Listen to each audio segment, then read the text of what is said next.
All right, let's do this. So, first and foremost, hello everybody. I'm Jonah slash King Hyena, and what this is right here is we're just going to be typing Blaquaman, which How's it essentially going? for new, yep, essentially for newcomers, all that means is that I'm just going to be asking him some questions, and he's going to be answering, and what we're going to get out of this is his type, and I make some more videos about that at some point, or talk about it in depth at the conclusion of the session.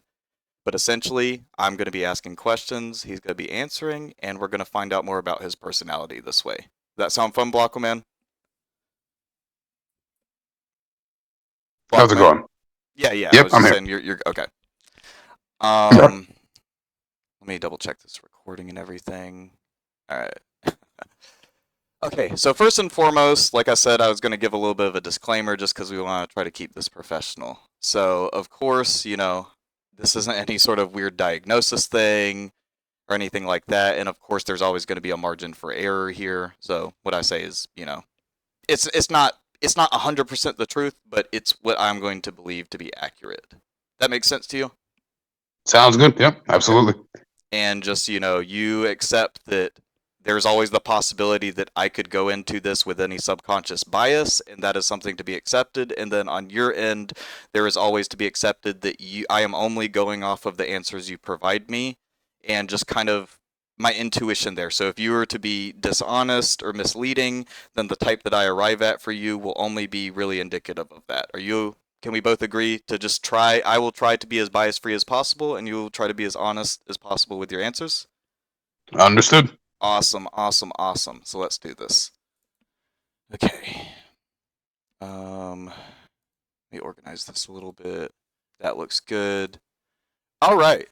So, again, for transparency, everybody that's listening, this is going to be my first typing session, and we're kind of going to keep these videos rolling, see what works best. But right now, I'm just going to be asking him questions. I'm going to be logging it down, and I'm going to just do what I know and figure out what type he is this way. So, Blaquaman, first and foremost, I know you, so I don't have to necessarily introduce myself to you, but hey, how old are you? I'm 27. You're 27 years old. Okay. And Blaquaman, I guess the first question I'm going to ask you, this legitimate one, is what exactly do you do right now? Like, what is your job? What are your goals? And maybe what some stuff you've done within like the past year or two. Well, right now I'm actually going to school. I'm trying to get some certifications for courtroom interpreting, legal interpreting. That's translated from Spanish to English Okay. for non-English speakers. Um, so what I'm trying to do is get some kind of a part-time job to push me through uh, schooling to get those certifications. Before that, I um I essentially just worked in maintenance, really, a supervisor in maintenance. Okay. Um, yeah, like at the apartment complex I used to live at. Let's see.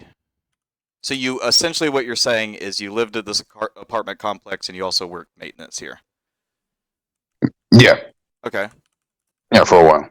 Let's see. 1 second. It was just something I was doing, and while I was figuring out what else I wanted to do, Oh because I was yeah, for tired of it. sure. And if I heard you correctly, you said that you were a supervisor in this position? Yeah, Okay. yeah. Awesome, awesome, awesome. So I'm going to ask you two questions that kind of have to do with this, but they're going to go in a different direction. So, first and foremost, just the job in general, removed from you being a supervisor or not being a supervisor. How did you enjoy the job? Like what did you like about this job and what did you dislike about it? Just yeah. What I essentially like solving issues. I like troubleshooting issues. I like the aspect of getting hands on with things, taking something that doesn't work and figuring out how to make it work. Um, I also liked that it was a tad bit on the physical side, more involved, more engaged. What I did not like was the chain of command in particular. I didn't like, I thought upper management was very naggy. I thought that there was a lot of micromanaging happening. Yeah. A lot of I think attention to detail. I don't have an issue with attention to detail, but the upper management in particular was very naggy on that front. Hmm. More to the point where it affected my ability to get anything done. There's just a bunch of retarded rules in place that didn't let me work as effectively as I wanted to. Let's see. Okay. Now, I guess what I want to ask you before I was going to ask the initial question because this raises something interesting. Now, when when you were frustrated at all the mishandlings of this job and this, that, and the other, how did you typically react in scenarios like this? When you were just there and you saw something occur, and maybe then and then a little bit later when you had time to think of it, like what happened in the mind and the matter, the body of Blaquaman? Like, what did you do? I mean, initially, I would try to present to them why I was right, and I was pretty adamant about that. I'm like, look, this right here is an issue.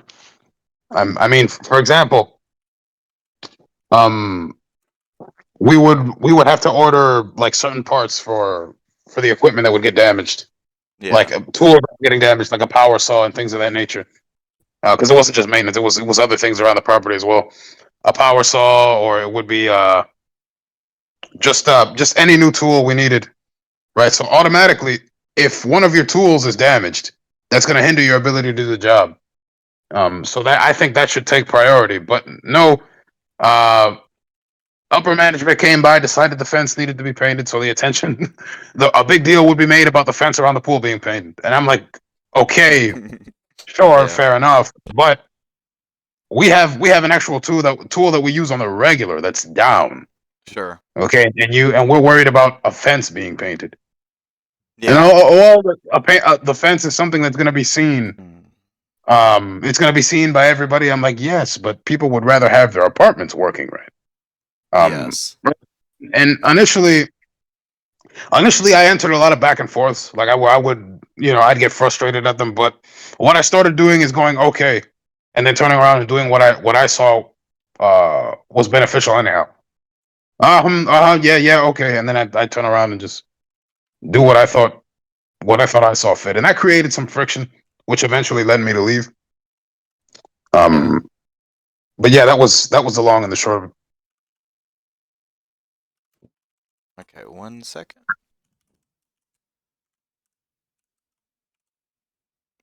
All right.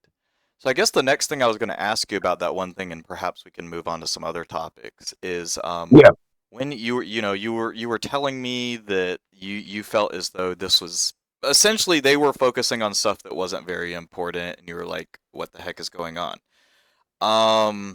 When you actually you said that you talked to the people, you talked to the higher ups, and this, that, and the other, and you let them know. Now, how did yeah. they respond? Like, how on their end, what happened? Were they perceptive, and were they like, I see? Basically, how was your success here? Well, the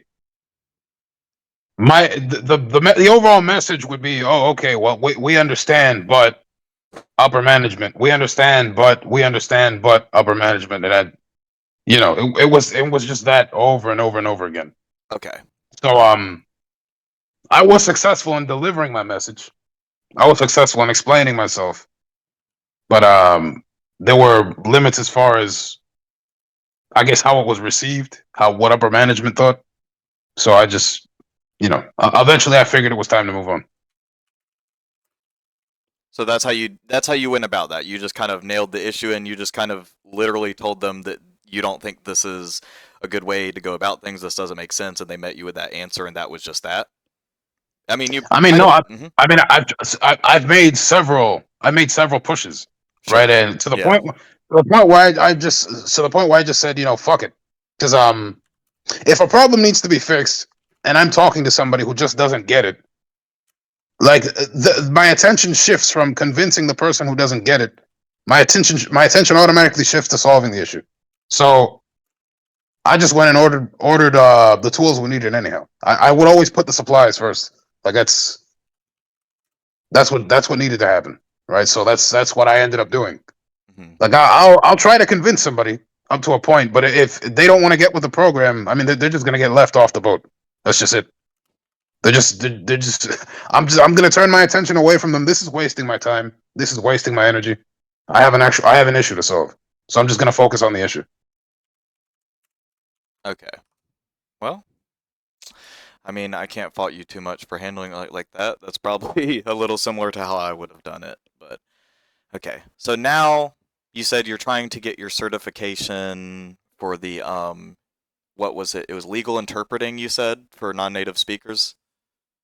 Yeah, and I'll probably start off with a company at first, but the eventual goal is to become an independent contractor in it. I want to do legal. I already have some experience in medical, with the terminology and things like that. I just need to update my certification there. Cool. But legal, medical, and general business interpreting would be nice. I'd like to have all that under one banner. Nice. And do you have any real reasons for why you want to do this specifically other than the fact that you probably I'm not going to suggest why you're doing this. Just simply tell me what made you want to do this. Um, I grew up with both Spanish and English, as I've already told you on other occasions. For I sure. and I picked both languages up pretty quickly. Before school started, I could speak in both languages to a very high degree. I've been interpreting. My parents know plenty of English right now, like enough to where they can keep jobs and things like that. But before, I had to interpret for them consistently, and then there were other friends I would interpret for. Then they would pull me out of classrooms to interpret for non-English speaking kids in elementary school. Like I was always very quick, very sharp at it. Just because you speak two languages doesn't mean you can interpret effectively. Yeah. That's not how that works. Not everybody can, and it's second nature to me. Even as I'm speaking now, I'm more or less keeping an idea of what we're saying in Spanish in my head, running at all times. Um, it's a real time process for me. I mean, I'm good at it. Number one. Number two, anytime I've had to do it, it was always to help somebody. So it's satisfying. I like to, and it's not just interpreting. You'll notice that on Discord, whenever two people are arguing for two people I care about anyway are arguing for, I don't know, 20 minutes, right? And nobody's getting each other. Like I'll always try to be like, no, what this person's saying is this, and I turn around when what this person's saying is that, right? And it's not just between languages; it's also between the people with the same language who just can't seem to get their points across, or Hmm. maybe their ego gets involved too much. Communication in general, I think, is very important. So, I think all that encompasses why I chose this career. Okay. One moment. Right? So essentially, what you're saying is kind of you were doing this from a young age, and you feel like you have a knack for it, and that's Yep. just kind of it feels natural. This is where you've kind of been led now. Um, I guess one last thing I want to ask about that is there anything else you would rather do? If you had, let's not be unreasonable. Let's not say you have all the money in the world, but let's say you just came across a sizable amount of money and you're able to attend like a college or maybe start some sort of a business. Would you ditch the legal interpreting for doing something else? And if so, what would it be and why? Um, Probably like no joke. Um, the other career paths I've considered have been in the emergency realm, firefighter, EMT. It would probably be something of that nature. If I were to choose another career path, I'll be honest, I haven't really thought that far in advance. Okay. I'm kind of just focused on this. But it was if I had to give a small hunch, it would be something in those fields, EMT, a firefighter. Um, yeah, things like that. But I won't lie to you, I haven't really thought about it. I've kind of just got all my focus on this right now. You know what's funny is I don't want to say that I knew you would have answered like that, but I kind of get that vibe from you. Like I don't know, I could see you doing that type of job. It's interesting. I guess what I kind of lied to you. I did say that that was the last thing we were going to say about it, but I do have to ask this one very crucial thing. Ask whatever. Yeah. Ask what you need to ask. Let's do Yeah. this. Yeah. Why? Okay, so if that's something that you're like, okay, I might like to rather do that, or that's another option, then like, why are you not doing that? Why are you doing the other thing or planning to do the other thing? What wins that one over for you? Just general, I would say ease of access. Like I think I have more tools right now as it Ooh, stands okay. Yeah. uh, to start interpreting than I do firefighting. I mean, I have the aptitude for it, but there is a knowledge curve. I think more of a knowledge curve than this. Um, so yeah, this I think this right here is the move. I mean, what I consider it in the future, possibly. It has it has come up to mind. I mean, I could end up taking this route. There's a chance I could end up taking all the other routes I mentioned as well. But right now, this looks like it's it for me. Cool. All right. There we have it with that one. Let's move on to something else. But I really, your answers were golden. I will say that. Okay. Let's see. I guess something I would like to ask you right now is more or less like what is your living space like? Like your house, and maybe you could even talk about other sort of things that are your belongings. Like what's your situation with your car? How do you typically what are you typically doing in your house? What does it look like? Just give me the rundown. I mean, right now I have some stuff that I need to put in their proper places. It's not perfectly clean yet, but I normally I try to keep it clean. I have a system to where I clean one room on like a certain room on a certain day. I don't always stick to it. I'm not gonna lie, because there are other demands on my time that pull me away. But I try to be consistent with it. Okay. I was also in a pretty depressive funk recently, uh, due to and it's kept me from being as organized as I normally am. But typically, I try to keep stuff orderly. Same with my car. I inside and outside. I try to keep it orderly. Something breaks, I try to fix it or get it fixed. That's that's the world I live in, really. Okay. 1 second. All right. So, mm, I guess what when you clean, when you actually are like if things get a little bit out of order and you're like, I gotta clean right now, what exactly prompts that? Uh Typically, I'm not so sure what prompts it, but it's almost like I wake up. It's like, oh shit, like this is not Okay. ideal. Hmm. Like it's I think this is proven true. I think my external space is usually like if I have a clean space, it's because I'm on top of things. Like even mentally and emotionally. Hmm. If not, if my life is in disarray, it's gonna reflect in my space. That's generally how that works. So if my space is ever in disarray, that means Yeah. there's something I'm waiting on that's worrying me. It's like, how much longer do I have to wait? When is this happening, right? And that kind of thing will eat me up, and it'll get to where I'm so focused on that I sort of neglect it. Yeah. But but yeah, Okay. a cluttered space is a cluttered mind. Yeah. Give me 1 second. All right. Okay. All right. So sorry about the delay. I'm just typing something. Okay. All right. I would estimate give me about 30 more seconds. Okay.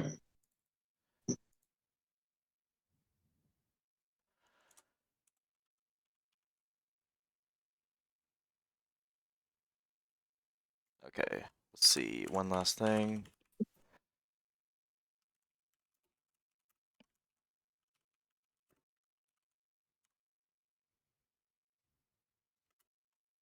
Let's see. All right, almost done. I apologize for everybody watching this too. I gotta remember y'all exist too. Let's see. Okay, here we go on that one. There we go. Okay, sorry about the delay. Let me Alrighty. ask you some more questions. How about you tell me about not necessarily like work-related projects and stuff like that, but more so the stuff that I, based on prior experiences with you, know that you like, such as like your guitar playing and whatnot. Hobbies. Any sort of a project slash hobby that you enjoy. Why don't you tell me a little bit about this? What do you like to do in your spare time, and how does this typically go down with you? I mean, I like playing guitar, as you mentioned. Hmm. I like I like driving, like performance driving specifically. Ooh, I cool. drive a Dodge Challenger, yeah, and I like to bring that to its limits. Exercise, working out and strength training, it's a big one. Um, Longboarding every now and again. I haven't in a while, but that's another thing. Just generally, fishing is another one I haven't done in a while, but that's one I enjoy. Hmm. Um, I did do boxing for a little bit. Okay. Um, yeah, that's pretty much like a lot of my hobbies are physical. I do a bit of reading, but like a lot of my hobbies are just out there, interacting with things, pushing them to their limits, seeing their limits, and and yeah, that's typically it. Okay. All Like right. my Mhm. like if you want me to add, like to get more specific as to how I Sure. approach each. Yes, please. Yeah. There's a common thread like with guitar playing or with driving. I noticed that there's when I'm looking to get better at a certain skill, like let's say I want to learn sweep picking on the Yes. guitar, and you're gonna know some of this terminology because you also play guitar. Yeah, that helps us out here a lot, actually. Yeah. Let's say I wanted to learn sweep picking or even really effective alternate picking. I First of all, there's probably some artists I've already listened to that I want to copy, like Randy Rhoads, for example, Hmm. or um or Buckethead. Let's say he's a famous sweeper. Um, I listen to what it sounds like, Hmm. and then I'm pretty good at listening to what something sounds like and recreating it with my hands. I try to see what's the optimal hand position, what's the what angle to hold the pick at, what's like what works for me. I test a bunch of different things, and I try to see to what limit I can execute the movement as cleanly and as quickly as I possibly can. Like I place a lot of emphasis. I do it over and over and over and over and over again. I drill it down. I try to get it to where I don't have to think about it. It was the same when I learned to drive stick shift. You know, uh, Clutch in, gas out, gas in, clutch out, shifting. Just I like to do everything to where I get it to where it's flawless, to where I don't Okay. have to think about the execution. Okay. Interesting. Um. So long as I'm interested in whatever it is I'm doing. Oh, definitely.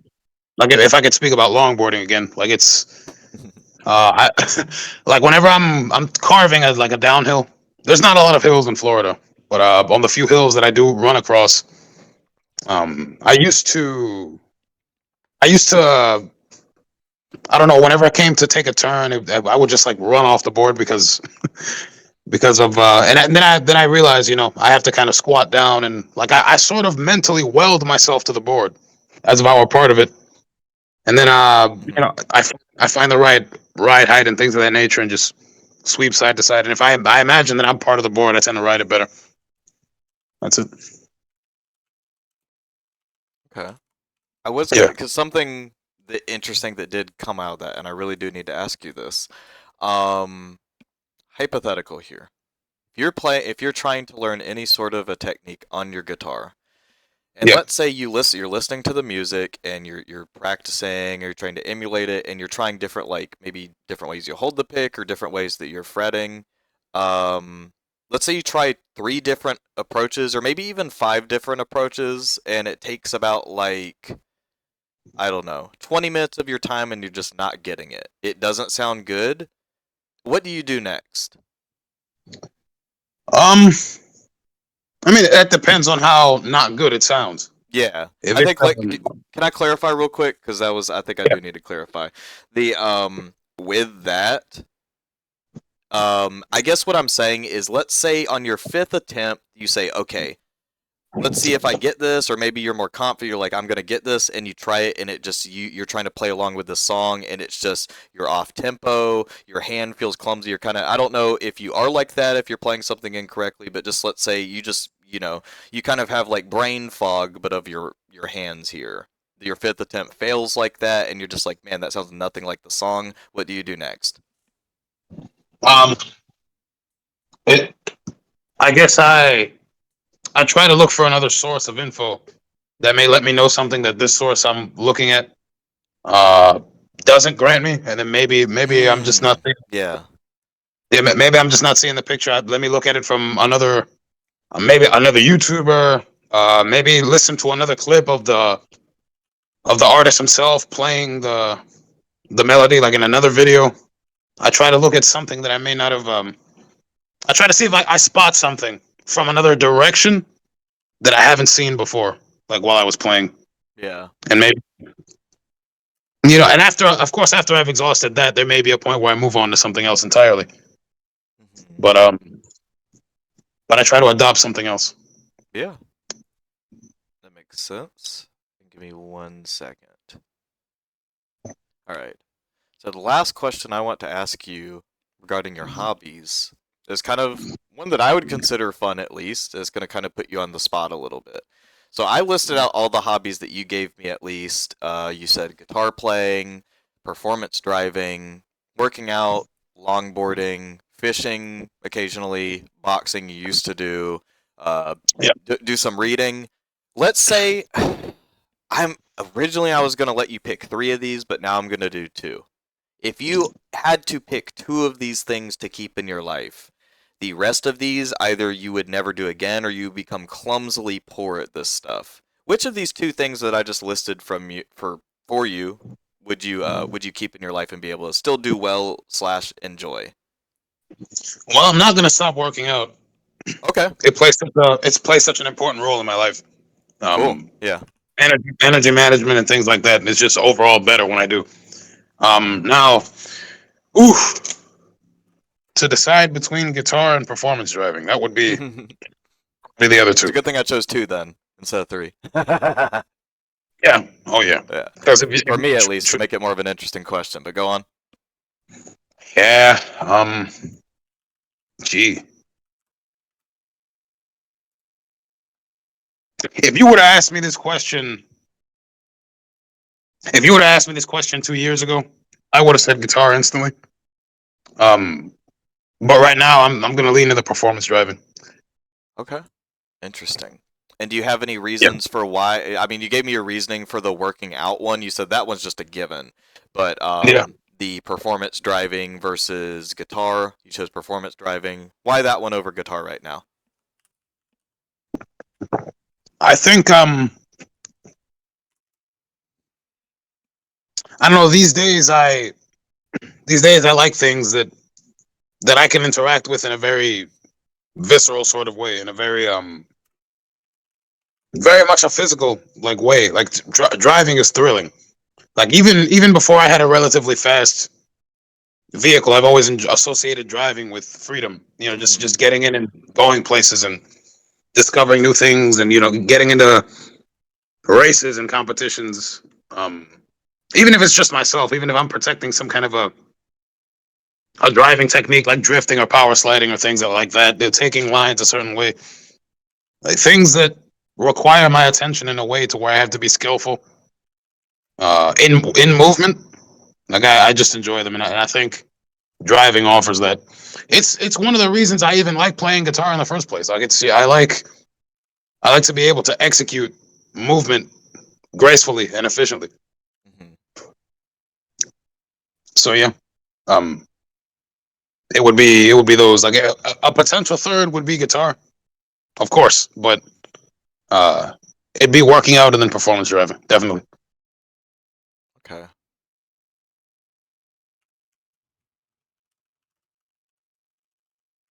1 second. Yeah. All right.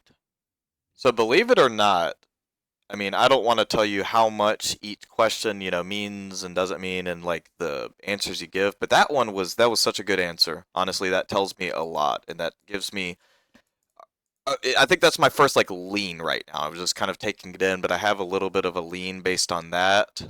Um, but it's not a No very problem. strong lean. Yeah. I mean, I've just been focused on answering Oh according yeah. to my life. That's Hmm. it. Like I'm not even trying to answer. I'm not even thinking about what questions lead to what. That's I have awesome. somewhat of an idea, Oh but no, I yeah. didn't think you were. I was just simply saying that for kind of I like to often talk out loud when I'm going through. I see this kind of like a game, or even Yeah. interrogation a little bit, not to put us on the spot, but it's like I'm in here and I'm trying to figure out something, and you're not trying to hide anything from me, but it's just kind of a Nope. fun back and forth. So I often like kind of, I don't know, talking out what I'm doing because transparency is so key for us both to be like cool. So I was just saying from my end, my perspective, great answer. That makes me very confident where this is leading. So this is awesome. Okay. We're really doing good with this. Let's see. Let's take a look. Some other things I might ask you. Okay, you talked a little bit about how you like freedom and stuff like that, right? Yeah. Um, Now, when you travel, or I guess what I'm trying to ask you is, I know that you've lived in other places, you live somewhere different now, so clearly you've traveled to some extent. But tell me about your travels. How frequently do you do it? What do you get out of travel? And one very key thing I would like to ask is like before you embark on a travel, do you plan much or do you just kind of go? And then when you arrive at the place, what happens then? There's a lot of parts to that question, so if you want me to ask you something or reiterate something, I will. But yeah. Okay. As far as my travels, like anytime I've ever traveled, Hmm. it's been I've always been good at making contacts between people. Anytime I meet somebody, this is how it works. Like anytime I meet somebody, I try to meet who they know, and then meet who they know, and then meet who they know, and meet who they know, and that allows me to have points with which I can to places I can travel to because I know these people. Mm. Um, as far as and that's just how it's been. That's how it's been even when I lived at home with my parents. Like me and my brother, we had the same approach.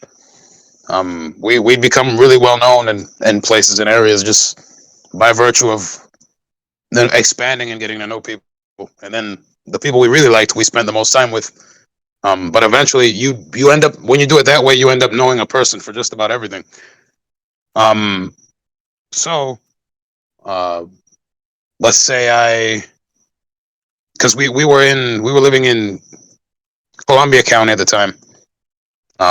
But we would know people from Jacksonville because we'd spend a lot of time out there, and then they would know people from Port St. Lucie or anything like that. Anytime I want to travel somewhere, whether it's in the state or out of the state, I always plan the financial side first. Okay, how much is this going to run me, and then throw a little extra on top.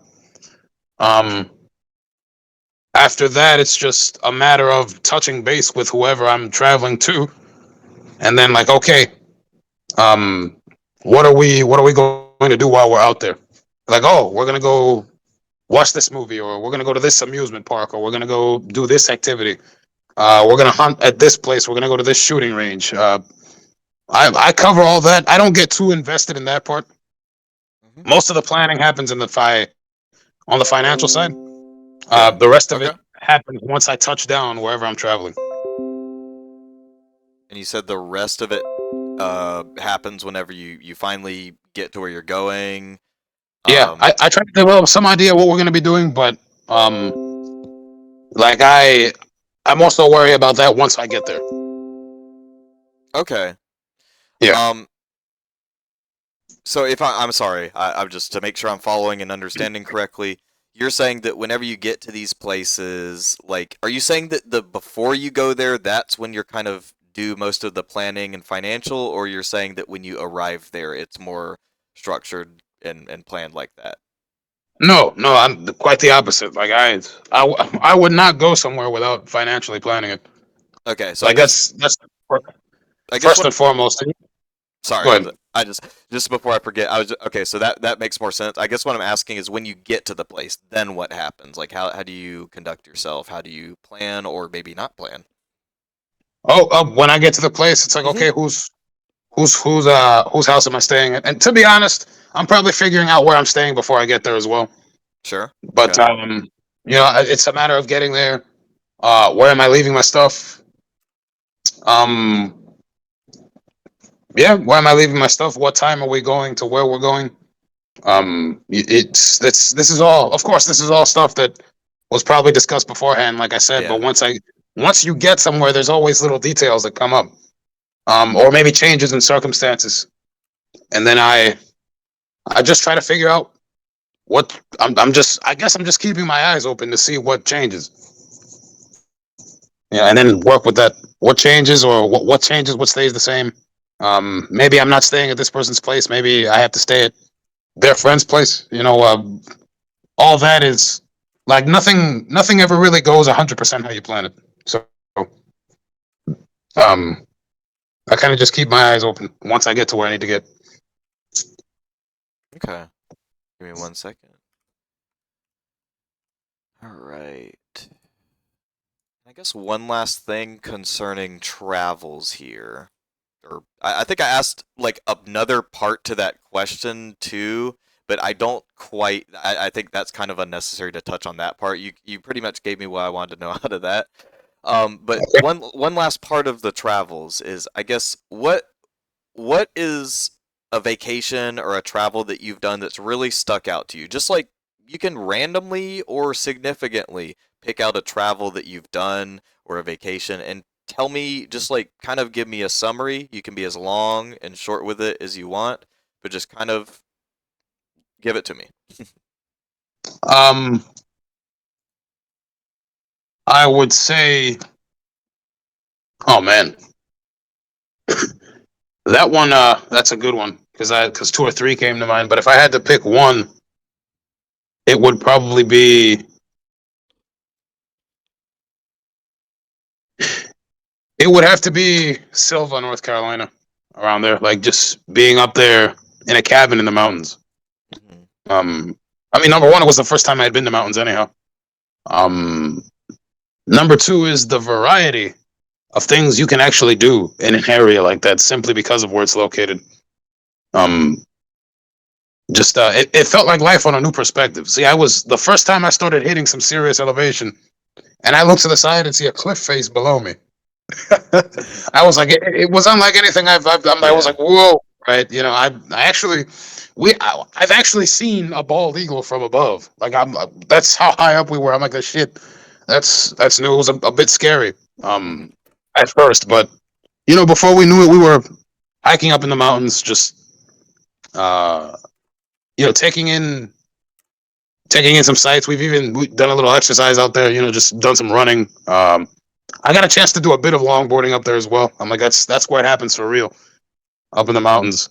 Hmm. Um, and then I've met, but the particular crowd I did it with was just very jokey and funny and energetic, and that contributed to the experience as well. I have to say that one touched me the most. Okay. Only give me 1 second.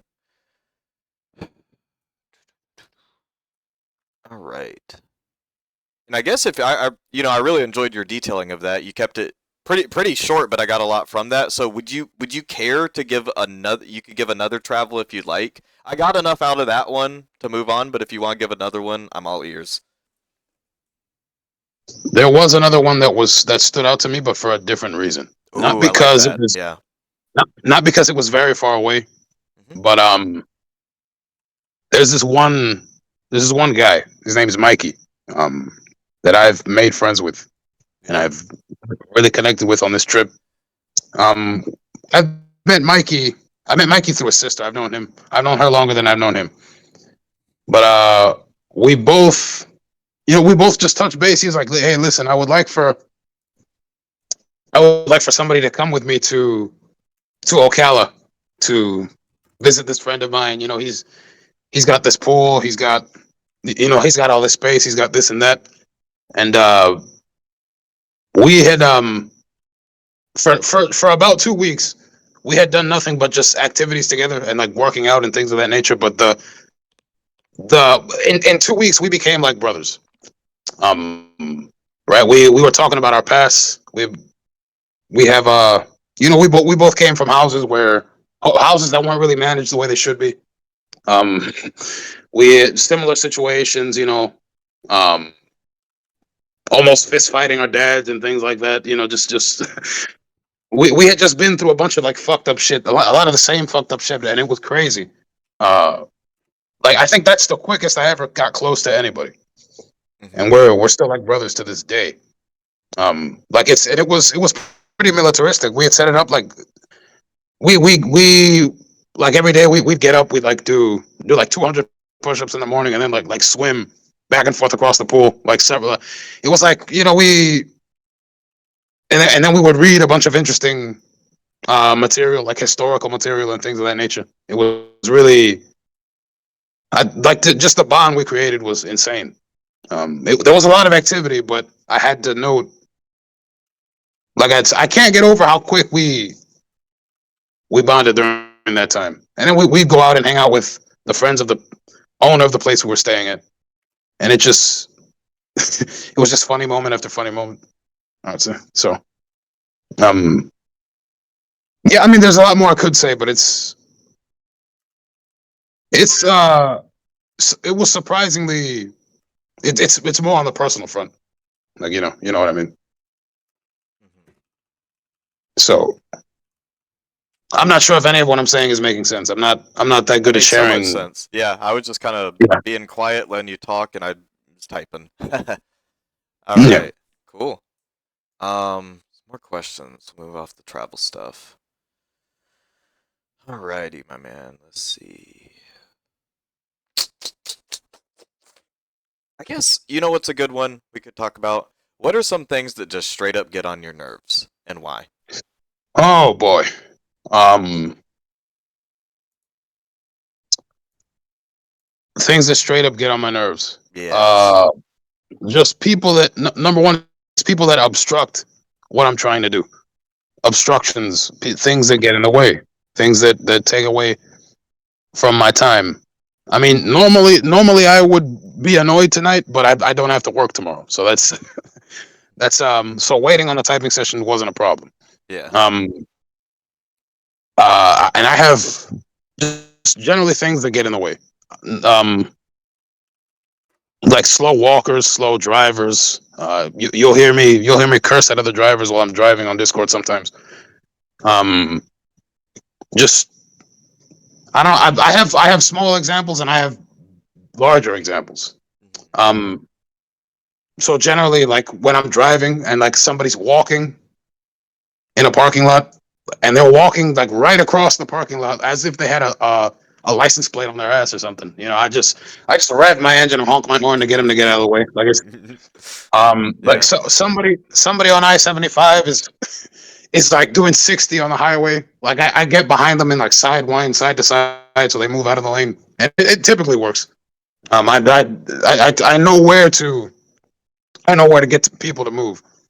Um, just like whenever, like even on Discord, like when I'm having a discussion with somebody, when I'm learning something, and then somebody else decides to jump in and they want to talk about some random bullshit, some drama, or just to do some shit for attention.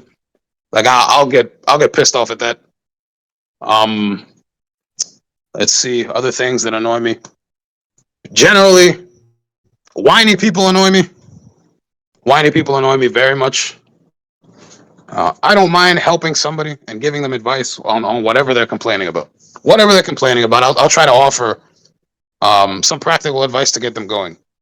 Uh, but what tends to where my patience tends to run thin is when that person comes back, like doesn't apply any of the advice, and then comes back and continues to whine, and I'm like, okay, so you don't want advice, you just want to take up my attention and my time. Okay, so I may help them again, but if they keep making a habit of that, then I'm just gonna move on. Talk to me when you've done something about the issue. That's it, because I've already told you what you needed to do. Now you're annoying me. Fuck off. Um, another another thing I find annoying is I don't know systems that don't run like they should because of people's incompetency. Um, I have this one instance I remember very clearly. Uh, we were waiting in line. I don't know if you know what 1,000 degrees pizza is. I do not.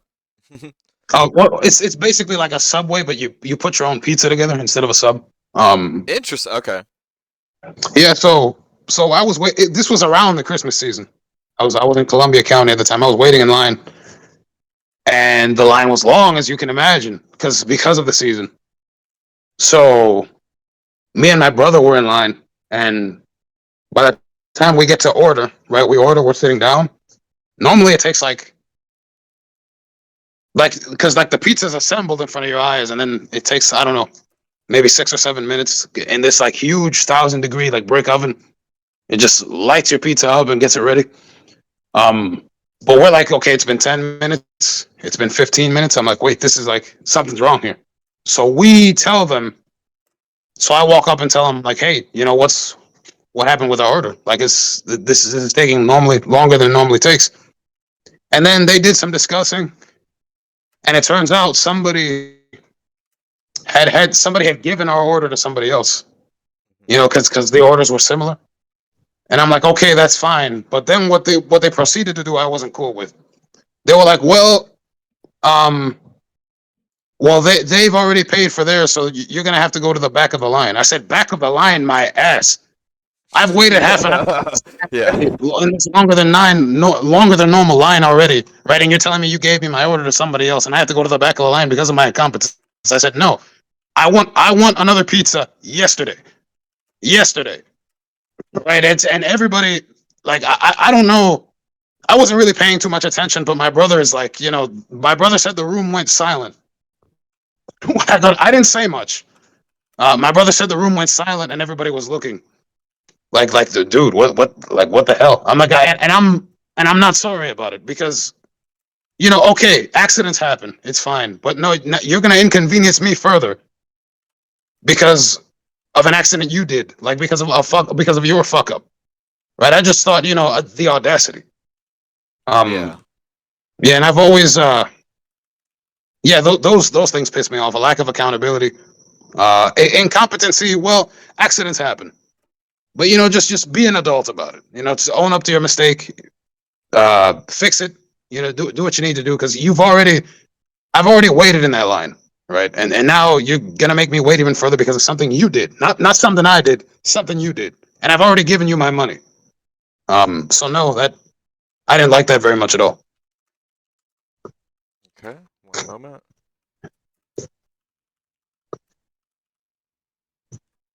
All right. Give me 1 second. Now, this one isn't necessarily tied exactly to what gets on your nerves, but it's sort of more. I don't think it's going to be difficult to discuss, but the stuff that's not as fun to discuss, I think we should move on to some stuff like that. Of course, we're not going to get like too personal, but if you, whatever you care to disclose to me, what would you say was the most difficult moment of your life? Or maybe like that doesn't have to be a specific moment in time, like a minute or an hour, but just detail to me a hard time of your life and what did you get from it and do you think you've changed much from then? Just give me the rundown. Um,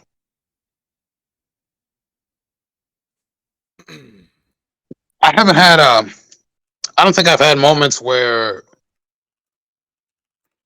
my survival was well. I you could say this. I mean, when mom and dad split up, Yeah. before I was living on my own, they eventually did end up getting back together, but they split up, and for the year and a half that they were split up, I did have to. I paid the bulk of the bills Yeah. at that time, and that was and there's a lot of context. There's a lot of context. I grew up in this religious environment, pretty active in pretty active in the church.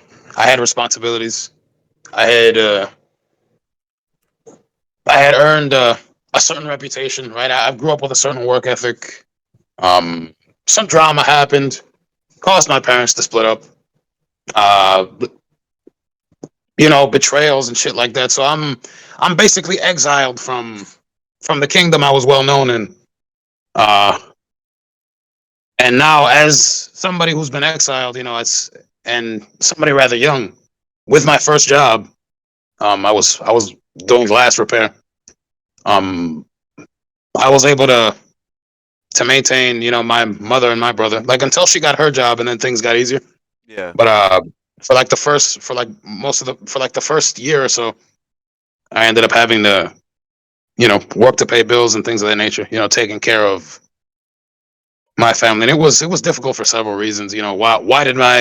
Why did people I care about do what they did? And then my parents splitting up, which I saw coming for a while, but it's still kind of rough. Um, and then we're basically like end to end financially. Are they going to kick us out of this place? They didn't end up kicking us out. Um, Thankfully, because we had all pulled together. But um, yeah, my brother's still going to school. He's finishing up high school in this area. So it was I've had a couple of rough moments, but this one has been the most constructive to me because it helped me put my work ethic to the test in a dire situation, right? And in a situation where if I didn't act, it would affect our living. Yeah. Um, yeah, and it was a nice transition to adulthood, I would say. Just pragmatism. You learn to when you're in situations like that, you learn to differentiate an actual problem from some overblown bullshit. Uh, and I'd say that's the biggest lesson. Just you can get upset this and that nature, but at the end of the day, there's an issue in front of you that you have to tackle, and ever since then, I think that's been the way I lived my life. Yeah, you know what's one thing I've noticed about you, and of course the people watching this won't have all of the context, but just based on my interactions with Blaquaman, the person I'm interviewing, I think that often one thing that's very evident with you is that you're not one to really, how you say, feel sorry for yourself. Maybe you are internally, and I just don't get that from you, but you very much are somebody that I think you have your moments of feeling, and I think you have your moments of pondering different emotional states. But like you really are just kind of like, well, it sucks. I dislike that. Obviously, it was probably hard to be in that situation. Just how you felt, but like you said it at the end. You were like, it just had to be done, and that's that. And I don't really talk. I don't hear you harp on these things all the time. It's often I hear people detail these stuff, and it's not good or bad that they talk about stuff in their past that was hard, but it's just for me it's hearing you're kind of like summing it up of all of that is a very clear indicator of some stuff as well. I just wanted to make you aware of that. It's a pretty cool thing. Yeah. Um, Oh well, thank you. I just yeah. that's like at the end of the day, you've got to come back to the problem. Like no matter how you feel about it. Mm, yeah. 1 second. And I think most of that, and I think most of the way I explain things, the way I explain them is like, yeah, I do feel deeply sometimes. Um, Number one, I'm not that good at conveying, at discussing my emotions. Like it's not something I like to do. Yeah. Um, it's not something I like to let surface unless I'm teaching some kind of a lesson with it. But so yeah, I guess that contributes to the way I frame my issues as well. But the mentality still stands. It's at the end of the day, it's about solving the issue. For sure. Yeah, Um, do what you got to do. yeah, no doubt. Um, I guess one thing I do want to ask you, and that'll be the last thing we talk about with this specific thing, is really me building off of something you said. I just kind of thought of this on the whim, but we're gonna kind of have a little bit of fun with this as well. I'm gonna Well, that's say good. I'm gonna say a word that you used a few times when describing that. I'm gonna say this word, and I won't necessarily say you have to come up with the first song that comes to your mind, but you're free to do that. You can simply just tell me what type of music comes to your mind when I say this very word, and that's going to be that. So the word that I want you to tell me what music slash song it makes you think of is exile or exiled. Well, there's a lot of themes like that in metal music. Um, a specific song doesn't come to mind at the moment, but And you can try um, if you want to just give some extra credit and think of one as the session goes on, or just within the next couple seconds. Feel free, but don't feel pressured. yeah, I guess right now I can't really think of any, That's fine. but Yeah. I have heard it might come to me eventually, but there are themes in metal that talk about being exiled. I know Five Finger Death Punch, their album um is American Capitalist, I think is the name of that album. Um, they have several themes about people like having exiled somebody, Yeah. having been exiled and then rising back up to the top. I think what's what's another band that's they did a cover of Holy Diver. It's a newer band, or contemporary with Five Finger Death Punch. I don't Uh, know. shit. God damn, why can't I remember at the moment? I guess I'm not really in that mind frame. I, You're totally fine. That's what I was saying. We don't even gotta worry about that. It's no, yeah, it's not gonna be a value or a score towards anything. You not being able to do that. right. Um, um, but more or less, just thinking of generic, or rather, the metal music that plays in your head when you're trying to think of what the word exile makes you think of. Um, describe to me just in like maybe like musician terms. Describe to me what exactly that metal music sounds like in your head, and then explain to me like I don't know if you're hearing the song that you're either making up in your head or kind of just like thinking of other song sources. Does this resonate with you at all because of the music that's playing in your head? Or is it more the theme of exile is what makes this cool in your head? Oh, it's Kill Switch Engage. By the way, I just Okay. Yeah. looked up Spotify. But yeah, but back to the question you just gave. Um, it's typically something very very slow, very heavy. Ionian mode. Mhm. Uh, da-da, da-da, da-da, da-da, da, Yeah. da-da, da, da-da, da, da-da, da-da. Yeah, along those sort of scales, very very crunchy, sort of like drop D. I would say like way down there in drop D. Uh, and then there's the screaming in the verse, and then the very beautifully sung chorus. Right, Okay. that's it. You know what kind of songs I'm talking about, right? Oh yeah, and that's Something why I like really appreciate us going down it with like with this. So just yeah, yeah, keep going. something like what Disturbed would do. Oh, Sure. the Vengeful one is a good reference song by Disturbed.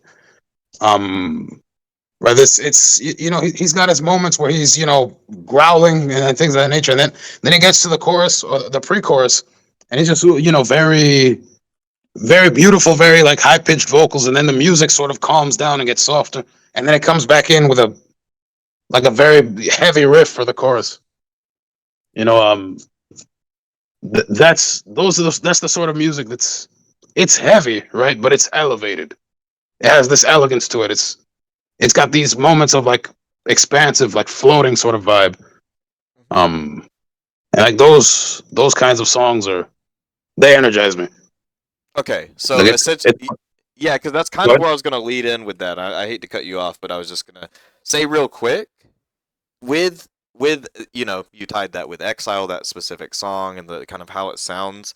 So the real key thing here, and I'm so curious, is when you think of the word Exile, and you think about the song, and you think about you using that word in your description of a dark time in your past, like Yeah. I don't know. All these things coming together, do you feel as though you resonate with this? Do you feel like I don't know. Do you feel anything realistically? Like do you feel sadness? Do you feel happiness when you hear the song and kind of tie all this stuff together? I think I think a lot of life has been somebody who's been kicked out of a certain friend group because of something I wouldn't really let go, or like wouldn't change up on some principle I wouldn't change, and then that caused me to fall out of touch with the group. Yeah. Then then I end up in the dirt. Uh, End up in the dirt, then rise up again. Like those are the themes in those songs. Like the heavy riffs, I guess, would represent me like grinding in the dirt to get out of it, and then I guess like the more elevated chorus, um, would be me like rising out of whatever situation. Like I've always seen myself as somebody who would rise above uh whatever's thrown in front of them. And I guess that's, yeah, there's sadness, there's anger, like mostly anger. Um, the anger stemming from sadness, rejection and things of that nature, and uh, then picking myself up. But there's always, I think the story always ends somewhere where I've elevated. I don't see myself as a endlessly tragic case. It's like, Yep. yeah, there's difficulty in life, but this always ends with me on top somehow. Hmm. Makes sense. I don't know Um, how I will, but I don't know how I will, but I will is one of my catchphrases. Definitely. That's interesting. So I don't know how exactly I will factor this in at the end, but you do have a lot of like kind of catchphrases or one-liners.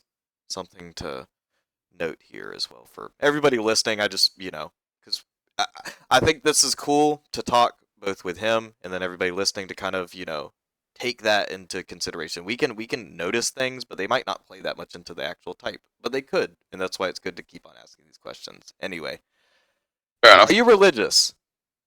I am. You are religious. We'll Yeah. go we'll go basic to very much more all encompassing with this. What is God to you? I do think God is an entity. Um, I do think I see God as somebody who has a plan for this world. Um, yeah, like I said, it's basically somebody who he does have a plan for this world. I believe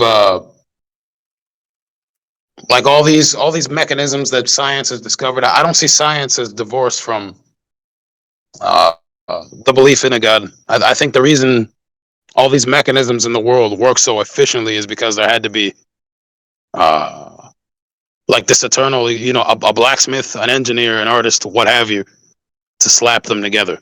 Hmm. Um, right, and there is the historical side of the Bible. That's what I talk about mostly to people. But I think people's relationship to that entity, I leave that to them. I'm not one of those people that goes around, oh, I was saved and this and that, right? I don't think people tend to take that part of it seriously because it's so personal. Um, but whenever I do try to talk to somebody about the Bible, I talk about the way it describes history, the world powers, like the exchange of power between different nations, archaeological backing that may support it. And then they come to be interested in it, and uh, maybe they start. Maybe at the very least, if they take some practical lessons from it uh, that benefit their life, I surely have. Like, there's some practical, like basic lessons as far as dealing with people and dealing with life that have stem that I accredit to the Bible. Sure. Um, yeah, that it's not something I go around throwing in people's faces. In fact, you probably haven't heard me talk about religion until now. Yeah, Um, that is something that I'm very much noticing is like, I think maybe once or twice we've discussed this, but it's not something you ever talk about often. yeah, Yeah. I mean, it takes a mind to build a house. Yeah. Um, it takes a mind to build a fighter jet. I just don't see an entire universe coming into existence without some kind of crafting. I mean, I'm not, and I don't know. I think the reason things work so well, like in such a way, is because there was a mind behind it. But that's just my opinion. Yeah. All right, one No, second. I'm not a. I Oh will yeah, say you keep talking, yeah. I'm not a fan of how most churches Mm. execute their teaching of the Bible. I don't think it's I like more of a scholastic approach to it. I think there's a lot of condemnation. There's a lot of weaponizing of fear and judgment in order to to coerce people to believe. But then again, it's not even about their belief, right? It's about financial gain a lot of the time Yeah. with most churches. Hmm. And it's telling them they're going to hell when really I don't think hellfire is even biblical. Truthfully, I think what people call hell is I think hell is eternal destruction. And the reason I think this is the word for hell, the old uh, Hebrew word for hell is Gehenna, right? And then I forgot what the Roman word for it was, but they both describe this like oven, this furnace that's used to burn refuse. And I think that lake of fire that's described in Daniel and Revelation is just eternal destruction of the soul for those who for disobey. I don't think God goes around sending people to a place where he burns the shit out of them eternally. Like that to me is ridiculous. Especially when this same God uh, destroyed entire nations because they did do sacrifices where they burn children. Like it just doesn't seem consistent to me. Um, if we're gonna take that for what it is, Okay. yeah, What's going on? Okay. Um, yeah. So I guess you did say that you thought that was ridiculous. You were very firm on that. When people when it gets phrased like that, you think it's ridiculous. When everything goes about like that, because you just see a lot of flaw there. But why specifically do you find it ridiculous? Like, where's the ridiculousness in this? And then after that, if you were put in charge, how would you fix it? I know you said you would do it more like scholastically, I believe was the word used, but just yeah, to put it short, because I'm a little long-winded. I apologize to you and everybody. The yeah. first the first thing I was saying is why is it ridiculous, essentially, and secondarily, if you were put in charge instead, how would you fix it? Right. Well, they wait. Why is what ridiculous specifically? That's what I have to get out of the way first. Yeah, okay, so you were saying you don't like how many churches function nowadays, right? Or you think that Yeah. there's a fundamental problem there. And later on you were saying that you believe the hellfire, it's kind of more you see some issue with the way that it's perhaps taught. You said that you don't like the condemnation. And at some point you said you were like it's ridiculous. So what I'm asking you is just like when vocalize or verbalize to me as specifically as you can why this is ridiculous in your opinion. Because the very person they claim to follow, right, which is Jesus, was a very cerebral individual. He wanted to make people think. He wanted to get people. You could call him a provocateur Hmm. of thought. There were people at the time who were oppressive with what they thought was the truth, and they were called the Pharisees, right? And then Jesus, the very person that they claim to follow, reprimanded those people because they did exactly what you see these churches do today. They're very ostentatious, very condemning of people for not following everything to the letter. Very you could call it downright abusive and coercive. They would intimidate people to think like they did, and Jesus opposed all that. So I don't think that you can say you can claim you follow somebody who uh, who discouraged all of that and then do the same thing that his opponents, his ops, for the Gen Zs listening, his ops would do. Nice. Yeah, I don't concur with that. So what I would do instead, I would propose a system where we gather around. Um, like I honestly wouldn't charge. Like we'd gather around, and it would probably start off small, right, and then expand accordingly. But we'd gather around, we'd break down the Bible, we'd pick a book or a chapter, and we dissect the lessons that we can learn from them and how they can be applied today. And then I guess we'd have a time for talking about our personal relationship with God. But there would be a heavy emphasis on the practical application of the Bible. And then I think within the practical and the spiritual, I think they're one and the same.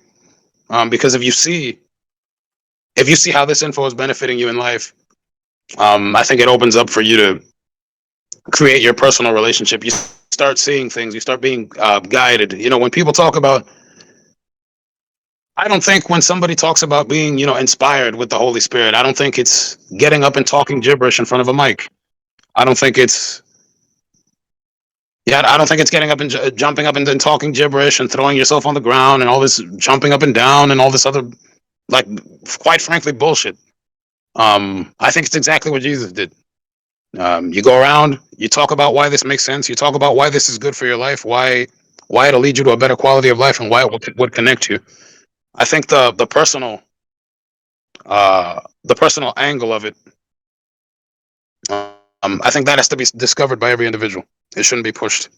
Like the emotional, like rah rah aspect of it. Okay. Did any of that make sense? Oh, it made complete sense. Yes. Um, and it's going to lead me to one last question concerning religion and kind of the construct of churches. Let's inject one hypothetical.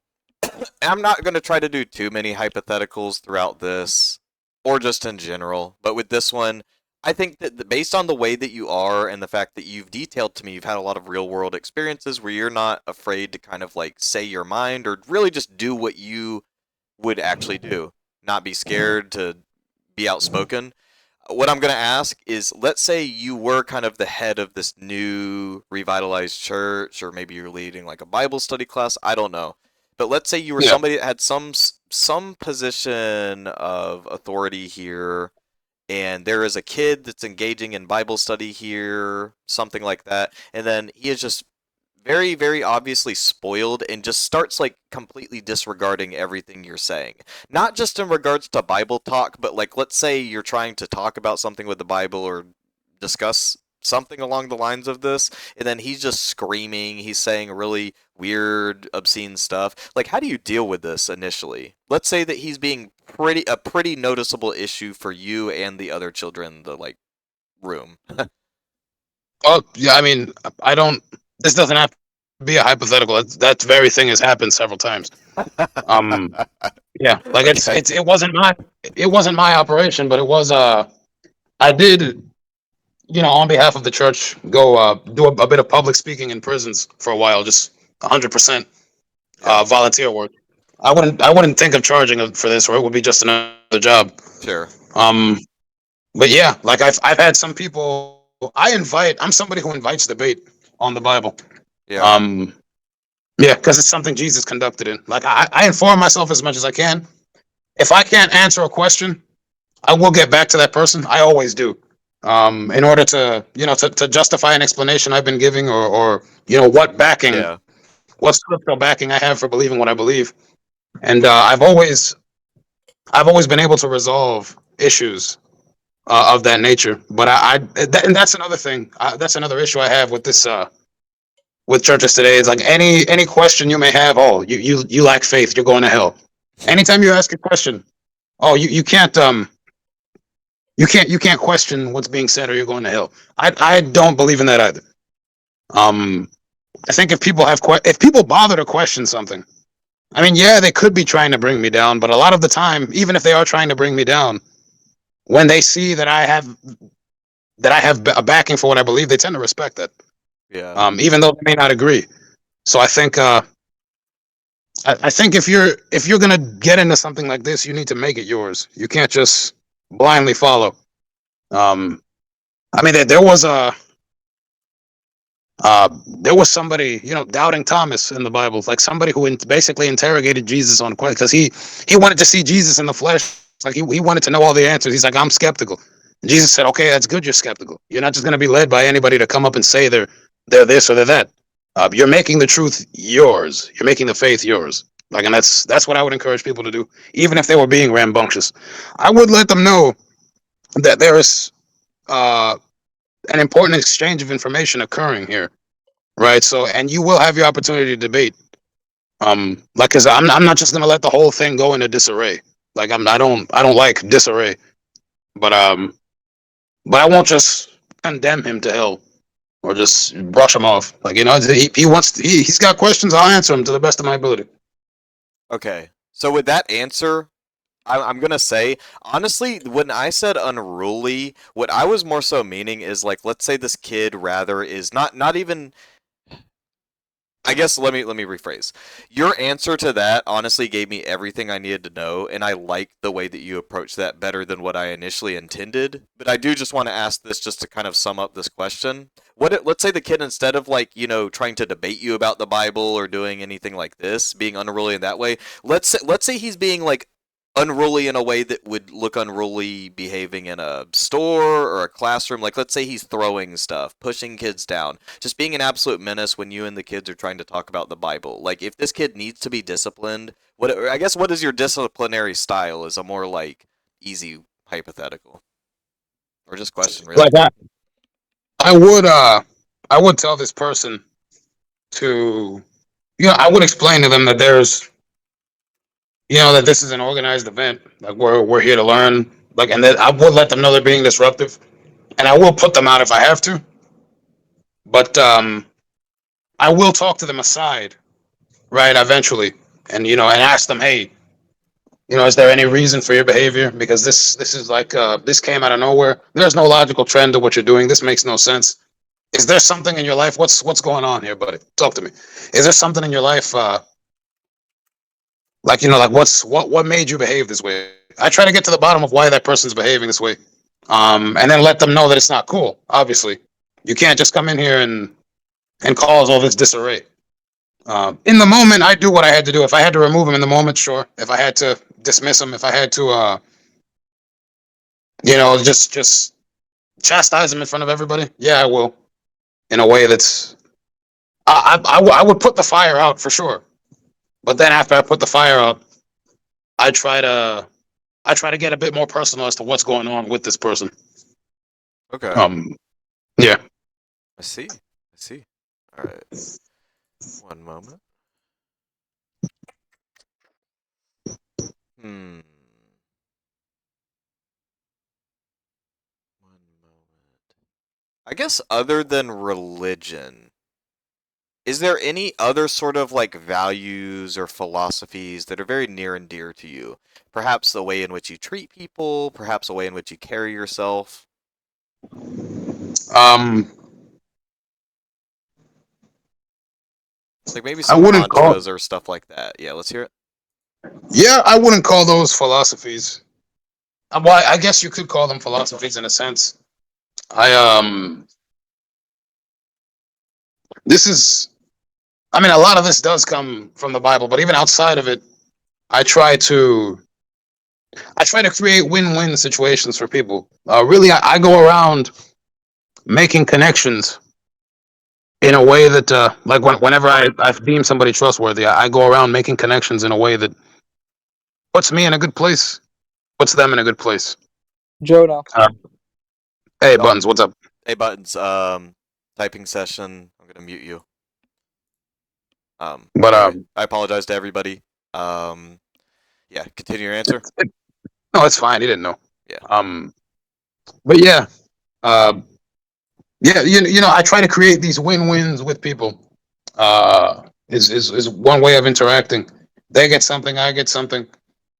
And then, but amongst those win-wins, when it's tangible things we may be getting, like things we may be participating in or making happen for ourselves, uh, like let's say going to events, or even if it is business ventures or going to events, or you're just getting to meet people. I want them to walk away from the interaction better than when they came in. That's generally it. I don't. I try to.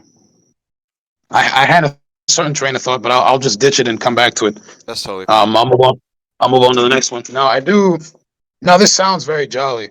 A lot of people do tend to get a very positive impression from me. But I do have strict guidelines in mind that keep me from getting taken advantage of as well, and I'm very, very harsh to apply those. In fact, somebody asked me once, "How do you know somebody's trustworthy?" And I gave them like a 9-point dissertation. Basically, I wrote it down and everything for them. That's the things that I've noticed um, in people who tend to be who tend to not be trustworthy, and some telltale signs that have proven true, at least from my observation. And I tend to keep those in mind as well. Um, so while I am making these positive interactions, I am watching, which is what catches a lot of people by surprise. Then they may size me up wrong and attempt to take advantage of me, and then they're met with something they weren't expecting, and then it's like, oh shit. It's like, yeah, like then sometimes they try to paint me like the asshole, which I don't care at that point when I don't respect the person. But but yeah, it's typically my mode of interacting for the better, like for peaceful interactions, and then for confrontation as well. I have my codes. You normally won't see that side of me on here because Discord. Let's be honest, I have actual concerns in real life. Uh, Too many concerns to. Yeah, a lot of the concerns are here are just it's basic bullshit. It's this person said this. I think it's the illusion of trouble. A lot of what goes on here. Most of the time, sometimes some things are very serious, but most of the time it's just the illusion of trouble. So uh, I may seem quite tranquil on here, but I'm very quick uh,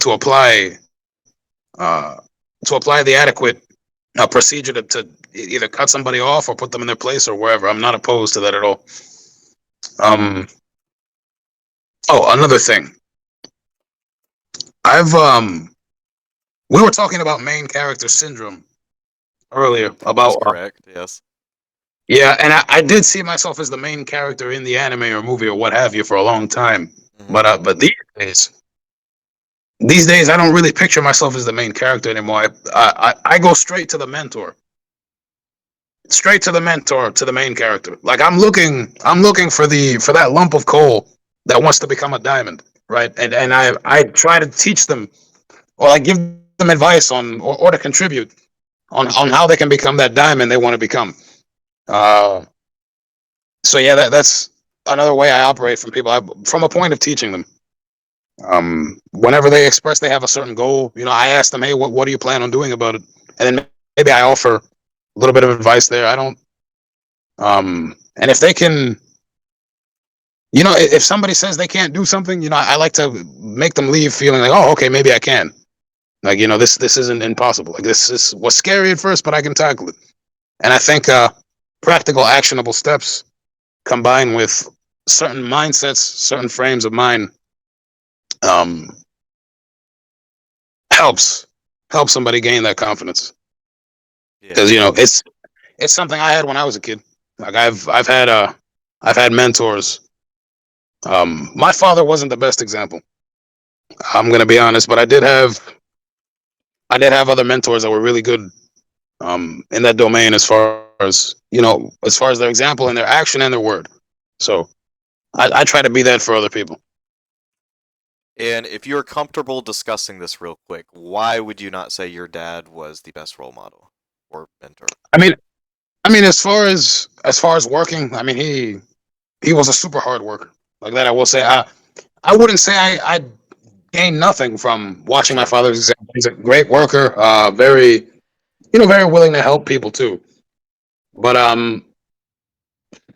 but he was very, very wasteful with his money. Like very, we would actually end up in a lot of pockets, like in a lot of like deep holes, as big in debt, like that he would get himself out of. That he would get us out of, but he was just not very wise with his long term decision making. Yeah. Also, I wouldn't say he was a particularly good husband too. Hmm. Um, he was pretty emotionally distant, but I guess most men are. Like I don't fault him for that. Um, I would like to be closer to my kids when and if I have them. Um, like that's probably what I would have wanted. Some more upbuilding. Self esteem. Things I've had to learn myself. Yeah. Things I had to learn myself and from others. That's probably what I would do for my kids. That was different, and then I'd be better with my wife as well. He was abusive as fuck to mom. Not really to us. More negligent of us, but more so abusive to mom. And that that's something.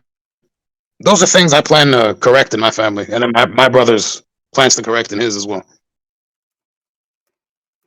So Okay. so yeah, 1 second. Let's see. I think Alright. that's a lot of the reason I think that's a lot of the reason I act the way I act is I just because I don't want to be that. That's Yeah. where that comes from. Makes sense. Um, so where do you stand on politics broadly? You can approach that however you'd like, or disclose whatever you'd like. I don't mind. This is going to be public though, so if you have some crazy views, then that's up to you what you want to say. I mean, I have some views some people might disagree with. Uh, Yeah. I don't consider myself the most politically involved, if I'm going to Okay. be honest. But um, but I do have certain views that have grazed people the wrong way. Now, as far as what those are, like views as far as racism and things of that nature. Yes, I do think racism is real, but I think a lot of what's preached to minority demographics is that it's unsurmountable. Is that you can't do anything to get out of your situation. You need a savior, and I mean, I do consider God and Jesus my savior, but not in the sense that these people are preaching. I will not sit back and let somebody do something for me, and I think that's what's holding back a lot of minority demographics is that they're not they love the word systemic this, systemic that, systemic this, systemic that, but I don't see a lot of personal agency in fixing their own lives. I mean, sure, everybody needs help of some kind, and maybe the system is not operating ideally, truthfully. But I mean, me and my family are a testament.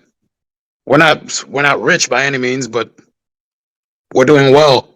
Um, I grew up in a lot of the same conditions that these other people are growing up in, and I've gotten myself out. Like they may be facing circumstances that I'm not, but when you have when you have hip hop artists that are getting up and saying, that they're millionaires and they're complaining about systemic racism. I'm like, really?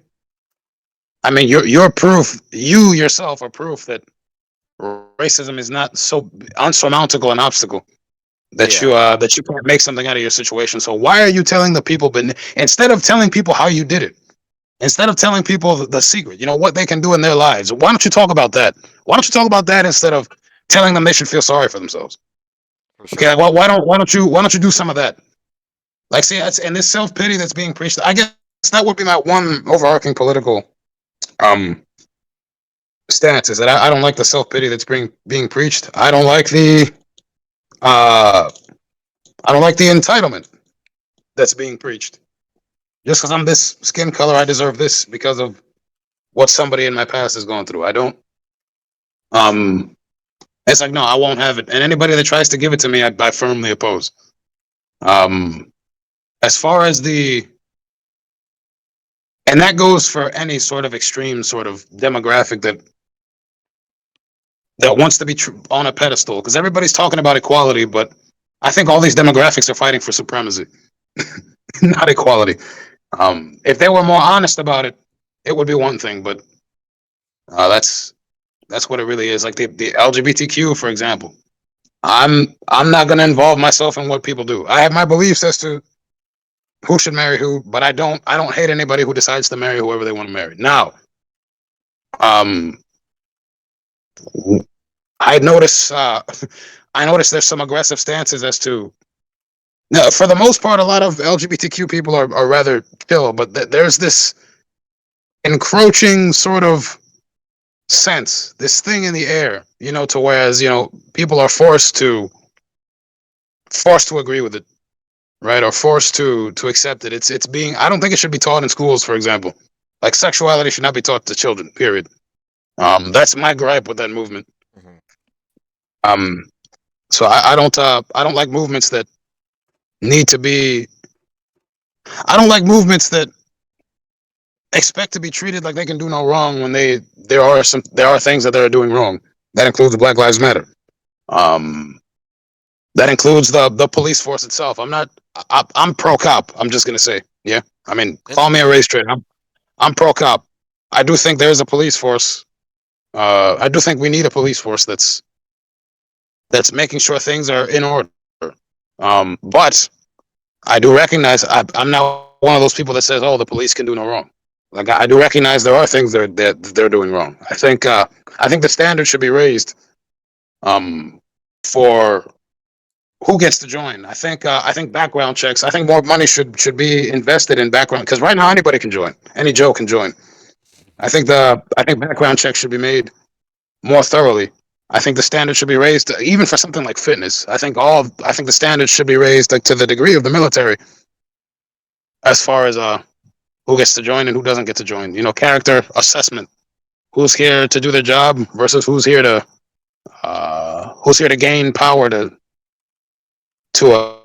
relieve their little man syndrome, right? So that's the long and short of my political views. Again, not super involved, but I do have certain stances. Okay. Yeah. Let's see. 1 second. All right. I thought that was a very good and interesting answer. I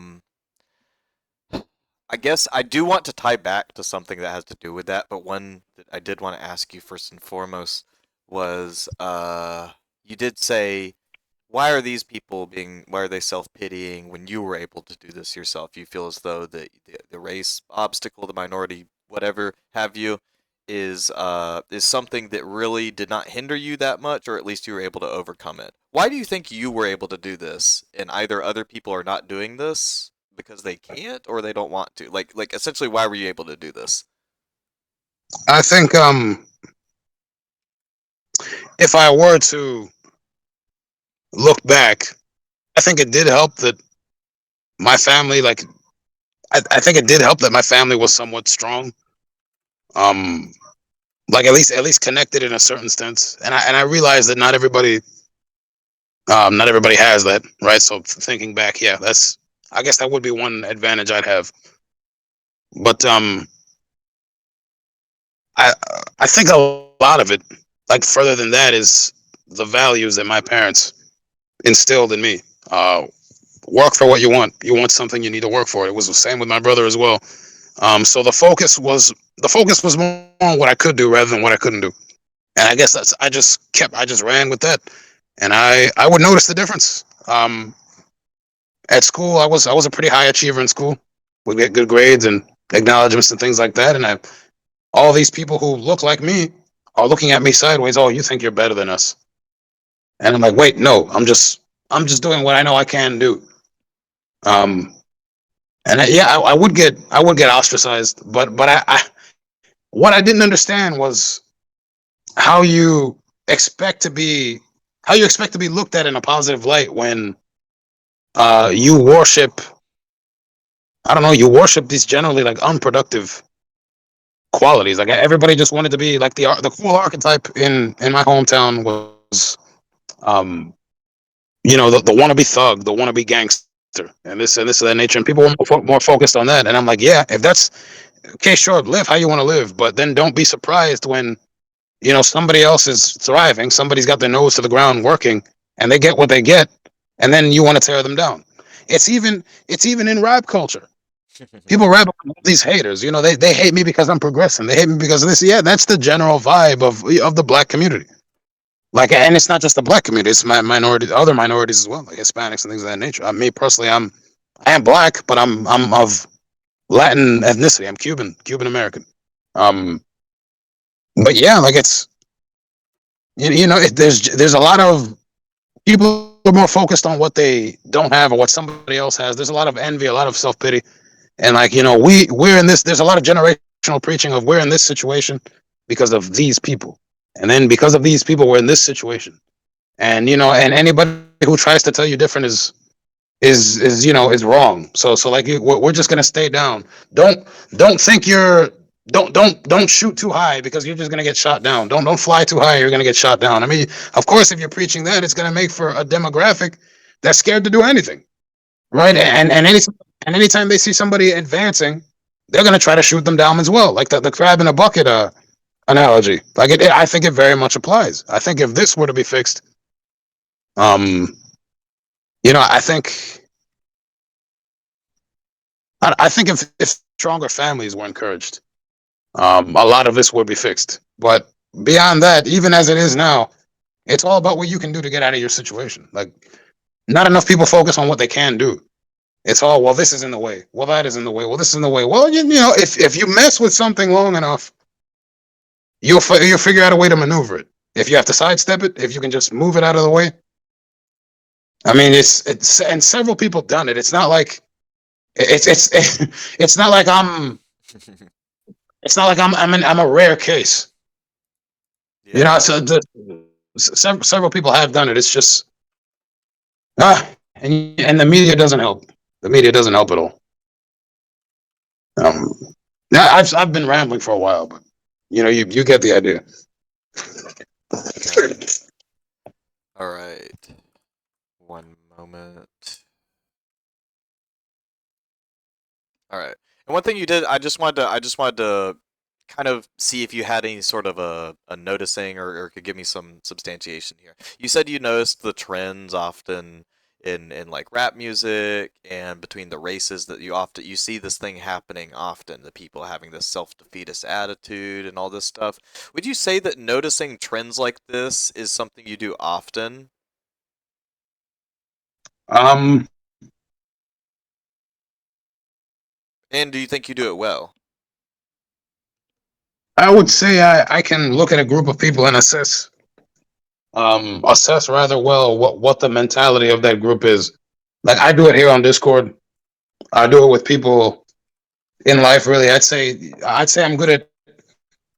I know individuals are individuals, but I would say I'm good at determining what a group wants or thinks, Okay. and I can usually justify it pretty well with explanations that I see. 1 second. Let's Well, see. explanations of phenomena that I see, if I should put that way.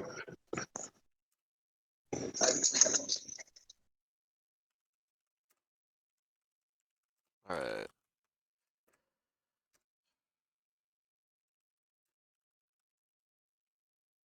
All right, give me like 20 seconds. And we do only have like, I would say probably like three more questions left, and then we're going to get to the conclusion. So I want to make that transparent as well.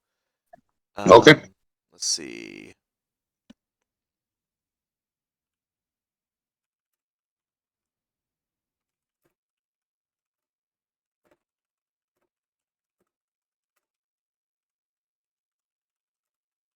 All right.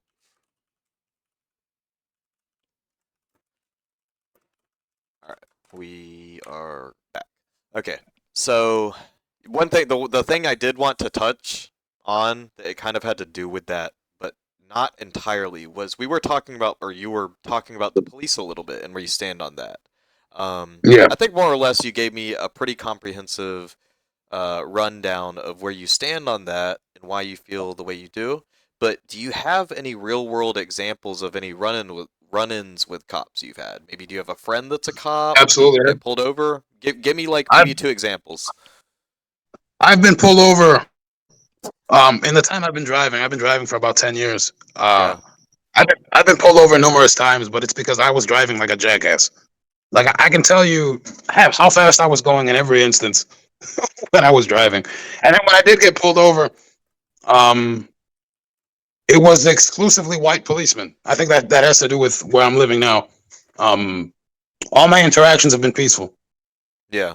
Um, I've had the police, like even back in Camden, New Jersey. I've had police show up to a neighbor's house, and like they've asked me like what is it that you've seen? What is it that you know what is it that you've seen? Like, did you see what went down here? Did you witness? What did you see? What did you hear? And I gave my testimony. Um, there have been instances where I've collaborated. I've collaborated even you could say with the police. There was this 7-Eleven, like there was this drunk and disorderly guy at the 7-Eleven just causing a ruckus, you know, and I'm talking to him, I'm trying to calm him down, and I managed to calm him down long enough for the police to get here, um, to get there, and then they tackled him because he once he realized the police were coming, he got belligerent, Mhm. um, attempted to come at me, but I guess he was discouraged by the police officer who shouted. Right, I was ready to take him on, but Yeah, then for sure. the police officer shouted, and he kind of just froze, and then they grabbed him up and threw him outside, and you know they. Um, so yeah, like People have been in car accidents, right? I've like while I was walking. This was before I had a job or anything. Like when I was young, I would take these really long walks, and some lady got into a car crash. Like she just lost control of her car. Like she panicked and freaked out. I found that out when I sprinted over there. I'm like, "Are you all right?" This and that. And then police show up, ambulance shows up. I give my testimony, give my side. Yeah. I've stopped police officers. I asked them for directions with no problem. I've That's good. yeah, but there was this one situation even where I was running at 4 a.m. and it's dark. I have a hoodie on. Um, because it's northern Florida. It does get pretty chilly up there. It was about 45 Fahrenheit. Yeah. Uh,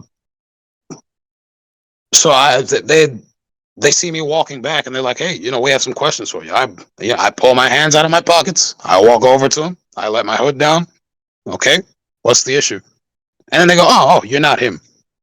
See, we're looking for somebody." And then they show me a picture of who the individual is, and yeah, he kind of does look like me, around my same height too. They actually showed me the profile of the guy they're looking for. I'm like, okay. Any other questions? Like, no, you're free to go. All my interactions with police, even when I was in the wrong, have been peaceful. I'm not saying that. I'm not saying it's that way with anybody. I'm not saying that there's no cop that has been an asshole. But I look at a lot of these instances with these shootings and with all these things happening, and um, normally it escalates to where somebody's being indecent, drawing a weapon on the police officer, reaching for the weapon of the police officer, getting violent with a police officer, and then the police officer has to put him into the ground. Unfortunately, Yeah. there have been instances, of course, where it has been unfair for the police officer to use the force that they have. Like they'd freak out and panic. Like there's some of those too, but I believe for the most part, if you conduct yourself as a human being, you'll get treated like a human being. Hmm. For the most part. I mean, maybe I'll run into an asshole racist cop, but it won't be the for me in my case it would be the exception of the rule. Okay. One moment. Okay. All right. I think we have about two more questions left. Let me just jot something down real quick. Okay.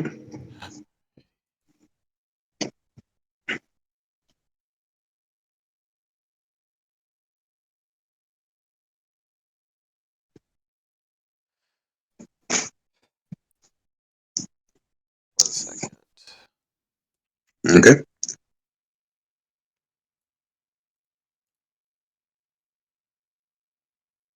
Yeah. All right. And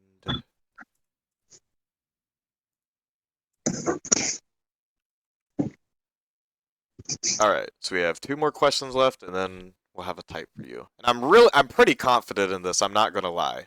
Um, but these are just if there's any sort of murkiness here, because there was one thing, and we'll go over that in the conclusion, perhaps that I was like, oh, that is a little bit of a question mark, because I already had a strong lean towards we were getting towards the end, and this, that, and the other. But we're just gonna go along with these, and then we'll have it. Um, this is kind of a hypothetical again, but it's probing for something I haven't probed for very much. So I'm just gonna ask it: if you had to make a server like right now, today, or perhaps tomorrow, when you have all the entire day to do it, what would you make it like? And then if you had to make it like, if you had to set it apart from other servers, how would you do this? I think the focus would be I think the focus would be fitness.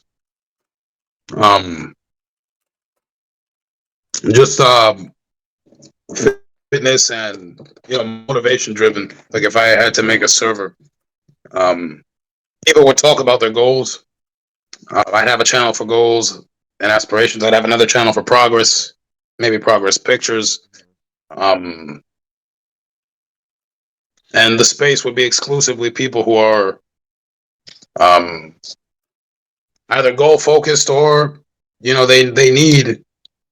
It doesn't have to be like certified straight up gym bros either. Like it can be people who just want to make a certain positive change in their life. I will have a channel for talking about, grievances and things of that nature, things they're overcoming, but the entire atmosphere would be about um, progress in that domain and self development in that domain.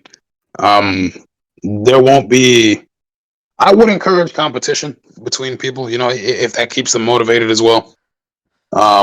Maybe like who gets to the target goals faster, or things of that nature. Um, I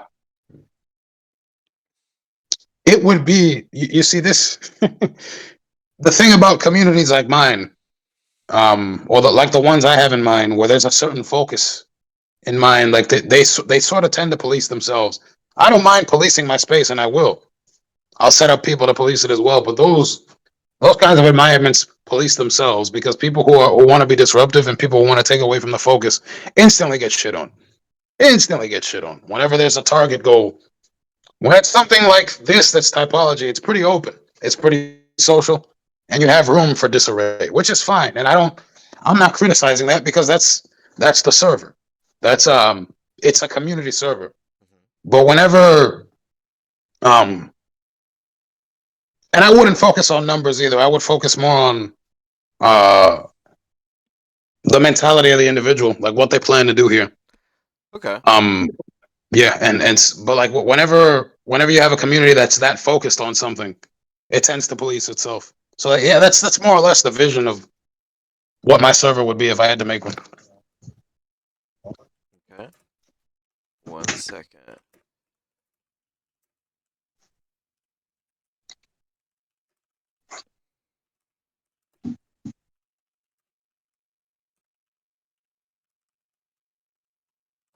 All right.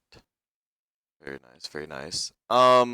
We actually have two more questions now because I added one, but this probably should be it. Um, I guess two things I would like you to describe for me, and I meant to ask this earlier. That's kind of why I'm shoehorning it in here. But um, what have you typically been like in relationships? We'll ask that part first. Um, they can be they can be somewhat difficult in the sense that I'm not the best at discussing vulnerable feelings. Um, you combine that with the fact that I have certain boundaries that I keep in place. Um, but I will say that I make up for it by making sure the other person is heard, making sure, um, yeah, I make sure the other person is heard. Whenever there's a problem, I try to tackle it. There's a disagreement, I try to talk it out in a way that we can resolve it and move past it. I tend to seek out people that think the same way. Um, I haven't been in very many relationships. The few I have been in, um, they've ended because of differences in lifestyle, differences of focus. Um, but I'd say that I'm friends with most of my exes. Um, yeah, I suppose I don't have a lot to say about that. It's typically what ends up getting in the way is my life focus. Versus theirs. It's always a clash. Maybe there's something I'm doing wrong in which I'm selecting partners that don't have the same focus. Like I've started to think that, because I am the common denominator here. So it's like, what am I doing? Um, I do want a relationship though, but it can't be with just anybody, and I can't just conduct myself any old way either. Um, I consider myself the leader in the relationships I'm in. That's that's just how it's been. That's just the way I prefer it, truthfully. Okay. Um, and but yeah, I think of I think for the most part I've been good in my relationships. It's just that difference in focus, long term focus, that kind of derails things. Mhm. All right, one moment. And then the second part of that question, then we'll have one left after this. is what do you look for most in a partner? Um, let's see. Somebody, partners that I've liked, or like women that I've liked, I'd say have been supportive, um, emotionally upbeat, like emotionally expressive, uh, definitely more cerebral than me. Definitely more slower moving, like more on the reserve side, more on the uh, more on the shyer side. More of the the less action oriented, more observant. I think when I say observant, I mean observant of maybe bits of info that I may miss because I move so quickly. Okay. Um, yeah, just it's always I've always been drawn to those very like analytical, like secretary slash nerd types. I see. Yeah. So real quick, because I think that make I think I can kind of visualize like the type or like what you're saying here, but I was confused about one quick thing. You said it like emotionally expressive, but then you went on to say more of like a shyer side and like this stuff. So like by emotionally expressive, did you just mean like emotionally available? Yeah, more emotionally intelligent. Intelligent, And okay. then yeah, and then not prone to. I mean, prone to talking about their emotions. It doesn't have to be somebody like when I say Yeah. expressive, I don't mean like super vivacious and all over the place. Hmm. Even though I do appreciate that. Um,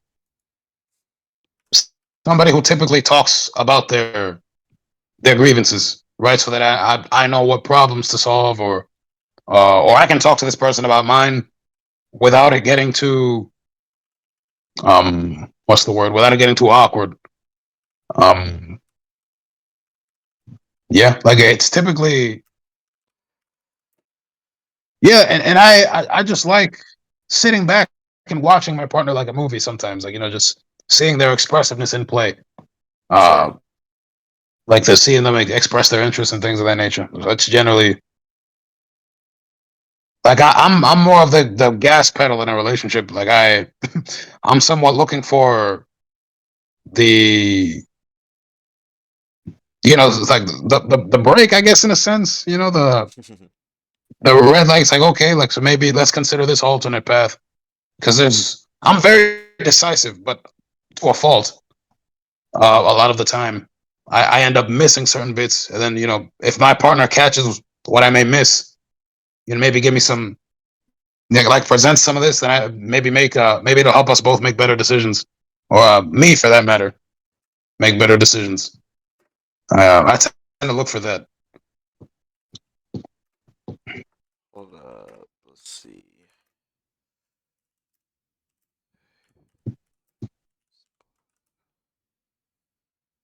Okay. And last question, pretty easy one, and then we'll get to it. What role do you typically take on in a group environment? And I would say more or less in like a positive or just kind of like moderate environment. Not enemies, just people that are either good friends of yours or people that you get along with. What do you like in situations like this? Um, People consider me. They'd be like, "Oh, you'd be good for leadership," but I just see myself as somebody who enters the space of of the group dynamic and uh, I facilitate the interactions and things like that. There's an argument. I'm usually like the one to judge the argument and mediate it. There's I don't know, like the group has an idea. Somebody jumps up with an idea. I'm like, okay, well, how are we going to execute this? And if I see a fault in what somebody may be saying, so like something that may be harmful for them or harmful for the group, I speak up and explain why it may not work this way. Um, I play a role of entertainment sometimes. Like I do. I think I think that's very visible on Discord in a lot of spaces. Um, but yeah, I tend to mediate, moderate, provide info, provide insight. Um, I'm also the police force in my in my social group as well. Uh, Whenever there's a plan, I discuss how we can get done what we need to get done. I mean, typically, I think I just go around solving problems in my group. All right, one moment.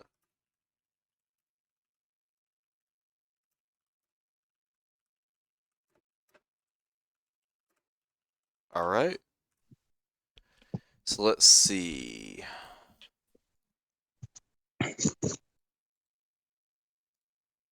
All right. I can kind of get back to just talking to you now. Don't really have to type all that much, but I've reached the conclusion and you've reached the conclusion.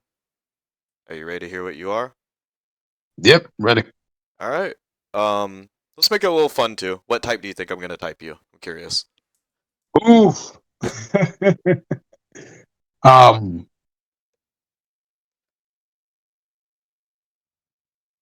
I really haven't. I wasn't thinking about that at all, but I would say something TE value. I don't really have a I don't really have a hunch. I'd I rather mean, just hear what it that's is. correct. That's correct. I just want to hear a specific sociotype. I'm just curious. I'm not gonna say what you say. I've read copious of notes. Whatever I think is what I'm gonna tell you right afterwards. I'm just curious. Um, I honestly think you're gonna tell me one of the two types I discussed, either SEE or LSE. Oh, that's definitely it. Um, I just which one? ah, is it LSE? Nope. I type you SEE honestly. Ah, okay. And it was I think at the middle section there was a lot of just like, there's a bunch of real like I don't know, bunch of real arguments for both of these, honestly. And that's what I was like, okay, we're very firm that you're like probably one of these two, but just to be, to cover every single base, I was like, let's at least look at the quadras and then look at like, delta and gamma here, and then look at beta and alpha as well, but not really waste too much time on alpha and beta, if that makes sense. Right. I probed for things that those would value and things that wouldn't line up with the SE typing, LSE typing, or just like delta and gamma in general. And I just didn't really see all that much of a lean towards beta or alpha. There was, I mean, I saw there was pretty much like no sort of indication of TI valuing whatsoever. Um, I know that, and for those of you that watch this and don't know anything about this, that can often be something that's seen as kind of a jab.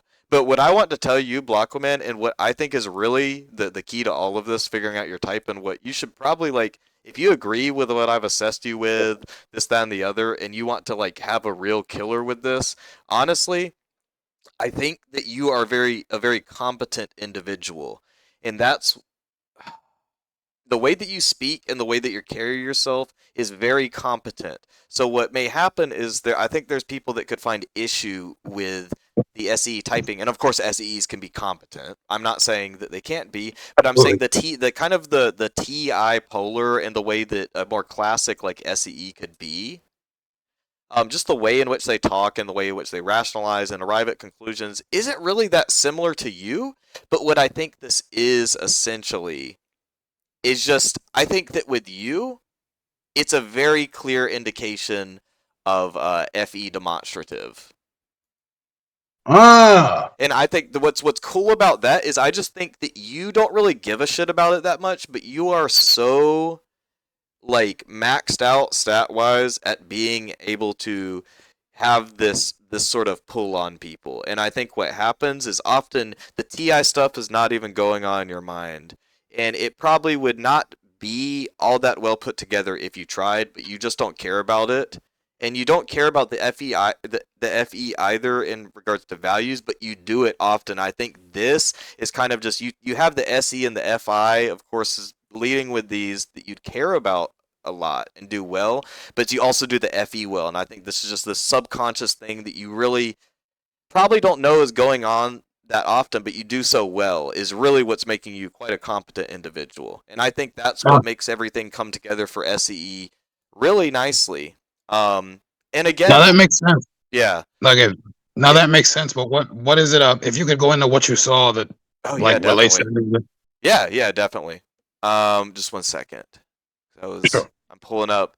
And that's how I like to do it, because even the more like preliminary typings, like the ones where I was just kind of like, you know, messing around with people, not doing this officially, I would still at least try to run through like how do you say, the wiki socion and stuff like that with the people and kind of go around it. So we're doing that, but we can also look through the document. So essentially, you're asking me what are some indicators of FE demonstrative with you? Yeah, like just that you explained FE demonstrative TI polar. Like I'm curious what it is you saw that communicated Oh that. yeah, definitely. Well, a TI polar indication that I got from your responses was, remember when I was asking you about your philosophies and all this stuff, like towards the end? Yeah. And it just honestly, you didn't really, because I asked that right after the religion question, and we kind of went on with that, this, that, and the other. But you really like, I don't know, you did not have much of like a political lean. You didn't really have much of a philosophical lean. It was just very much stuff that like was not, I don't know. It wasn't TI valuing. It wasn't really driven by like a that much of like a philosophy, or just like this is how it is structured in my mind and all this stuff. And you just, it's frankly, I don't even think you really like concern yourself with philosophies that much. I think that a No, lot I of it don't. with, yeah, and it's just, I think that's what's cool about you, is that you don't really care about that, but it doesn't really hinder you as it can often hinder different TI polars, and that's what I think makes your type case really unique. And I think with you, it's often your philosophies just kind of get completely disregarded in a TI sense and show up in more of a FI way. Yeah. Um, I and see what that's you mean. and that's kind of honestly, Blaquaman, I'm not gonna lie, that's what really to me kills the fuck. I guess I'll cuss on this. Yeah, fuck. The LSE. That kind of what kills the LSE typing too, my man. Is that this is FI creative SEE, and this is, we can talk about other types and stuff that was at play, but these two side by side, the FI is another important thing to note here, because FI would mean, if it would be creative if it was SEE. It would be suggestive function if it was LSE. See, both of these Right. types obviously, they would value FI, but I just don't think that your FI is that crappy. I'm not gonna lie. I think that almost all of your answers, I won't say all of your answers, because really we'll get into the SE stuff too. But the FI, it was very much apparent in all of your answers. You had a certain, like, this jives with you, this doesn't. And I see this in your conversational style too. I think it's, you very much have your likes and dislikes. I think that the certain connections you make with people, and kind of just how you like see life through a lens of this really interesting and like really in shape FI lens. So for it to be something that you would value but do really weak just wouldn't make that much sense. And I know you were asking Right. about FE specifically, and I'm talking about FI right now. And I'm not.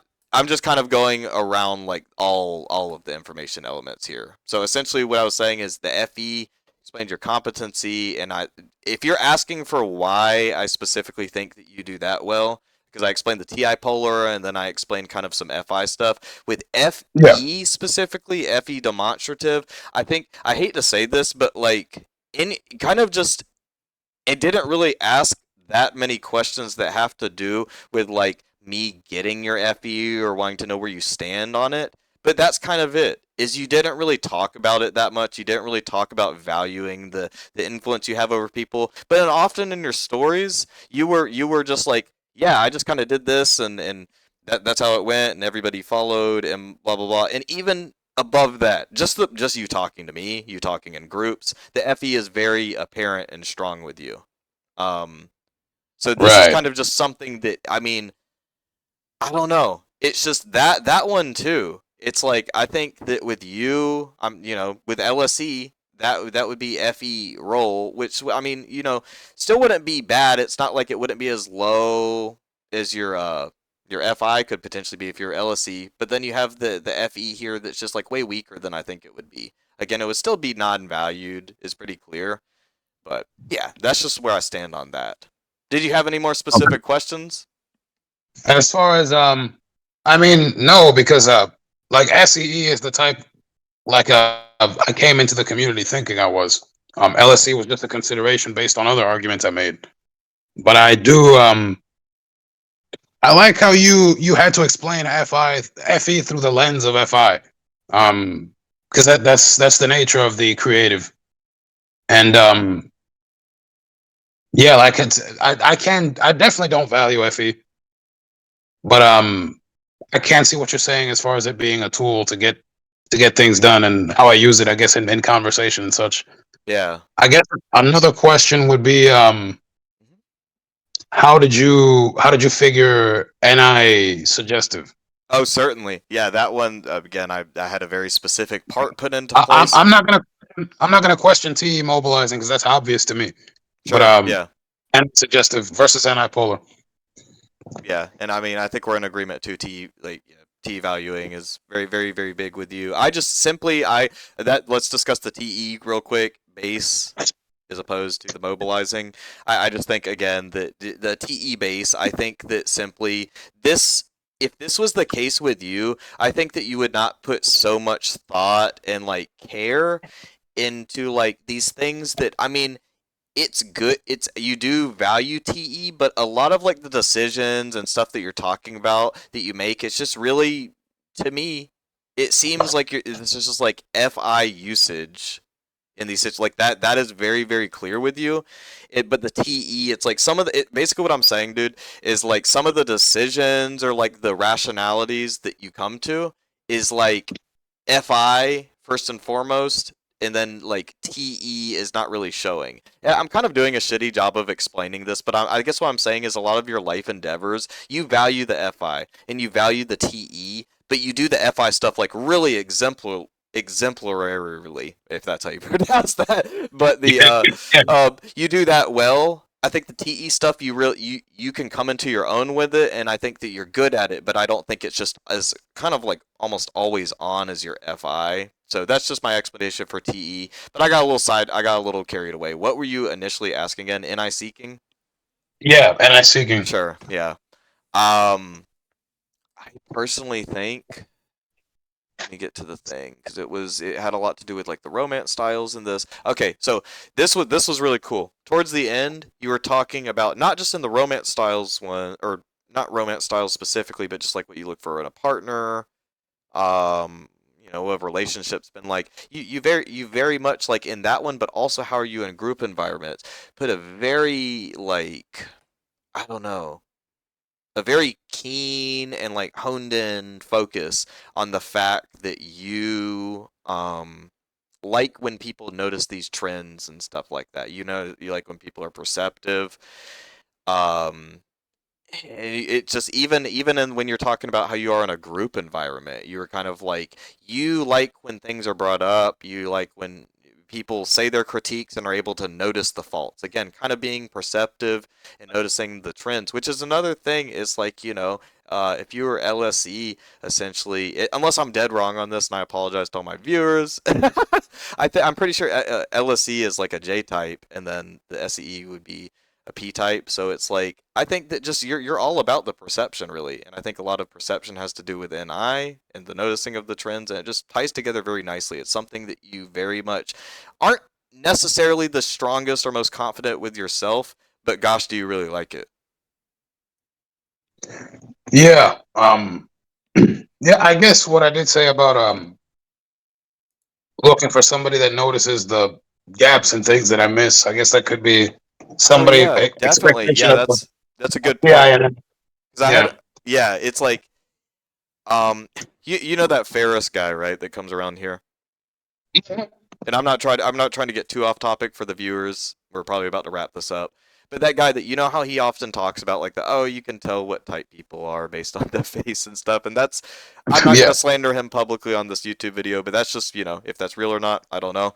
But he did create some really interesting diagrams where he kind of did it he like drew out what he perceived NI to be an NE and stuff like this. And the way that he drew it out was really spot on, in my opinion. Even to my understanding, my better understanding now of the theory and the information elements. Essentially, the way that he drew NI and NE was like, it really made me understand this. And I think the way that you talk about the filling in the gaps with this is so on point with not just NI, how I understand it now, but also the way that he drew it. So, yeah, I mean, I just think that's very obvious with you that you're anti-suggestive. Um, and Yeah. I think it should kind of go without saying too. But I looked at I kind of look at a couple other types. Like I think maybe is there a possibility you're some weird LSI? I think about some stuff with that. But we can kind of go through the document and be like, I not really seriously considering you or this, but just kind of like, okay, we have two types you probably are, but we want to play devil's advocate here a little bit. I don't think I really had you seriously being any alpha quadra types. Um, let's see. I'm just gonna kind of scroll through the document at hand and see if there's any other interesting stuff I would like to bring up. Let's see. Well, another thing, honestly, with the wait, hang on.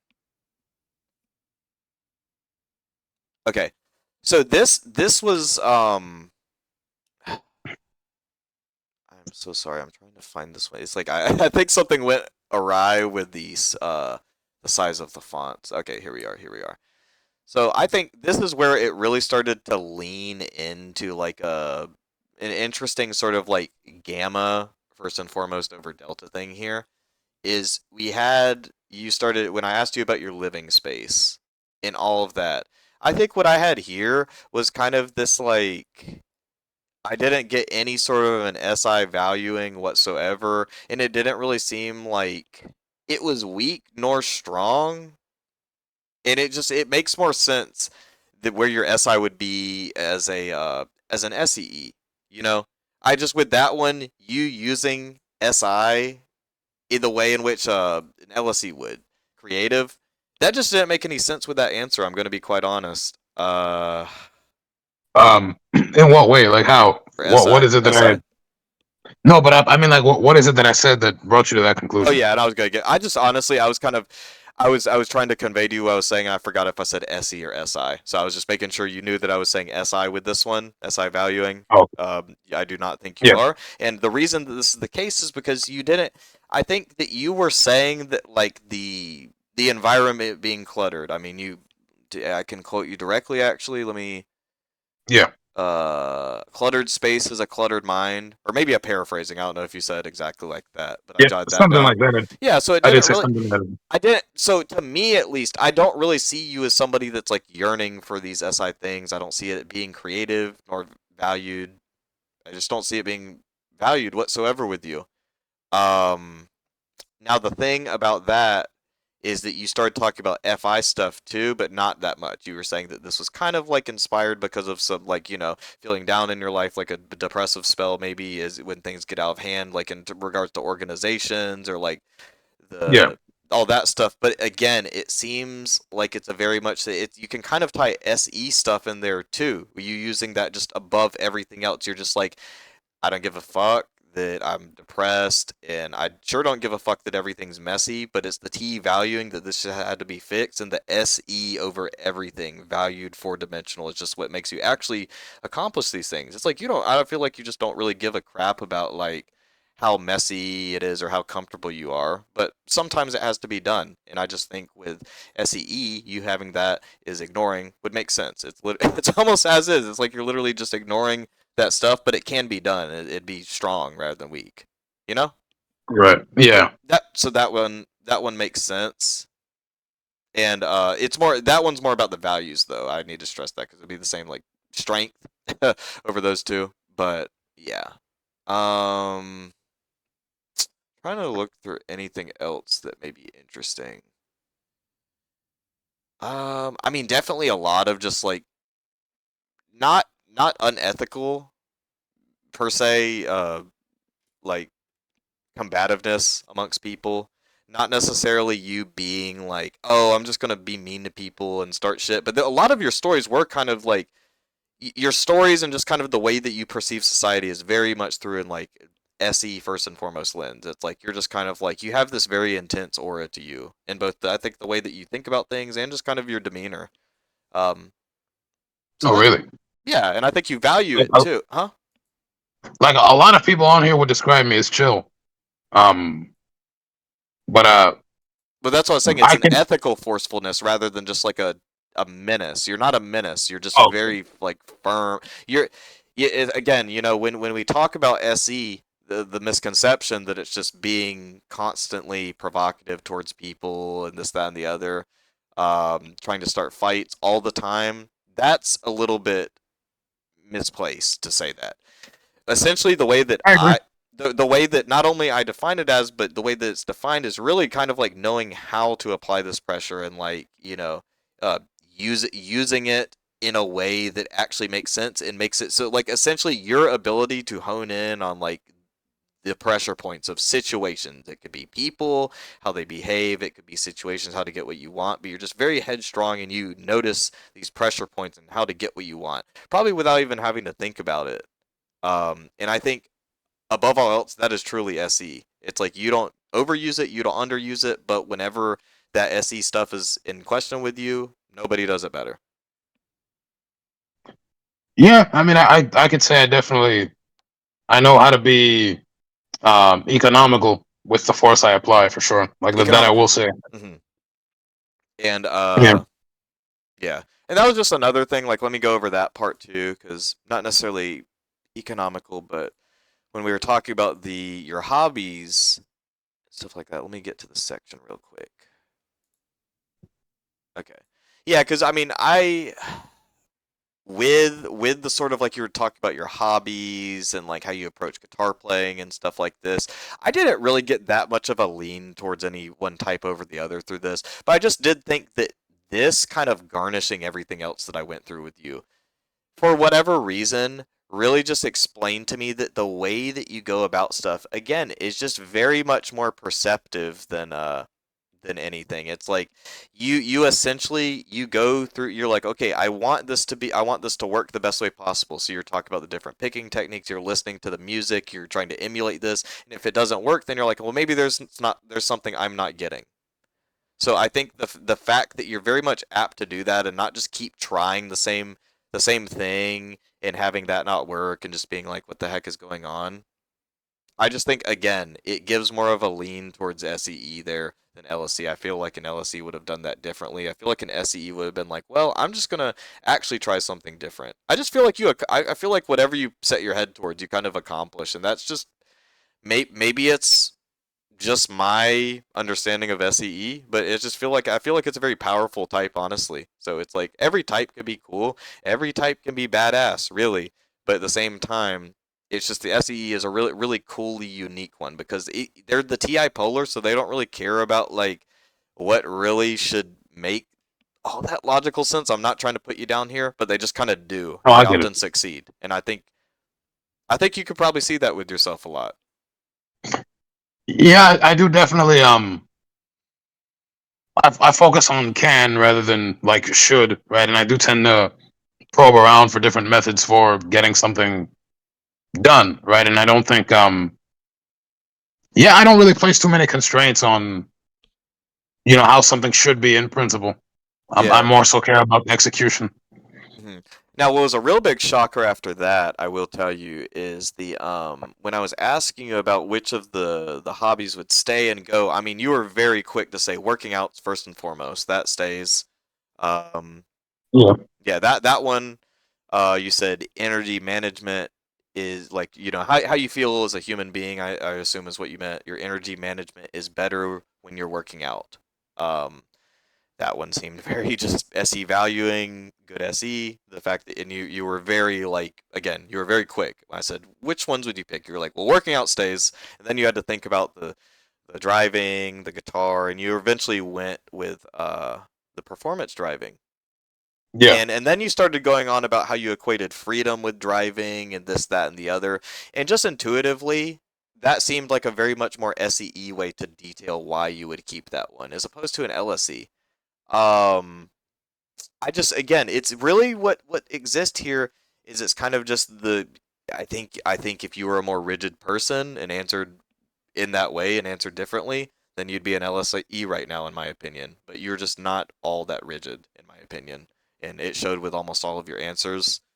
Um, let's see. 1 second.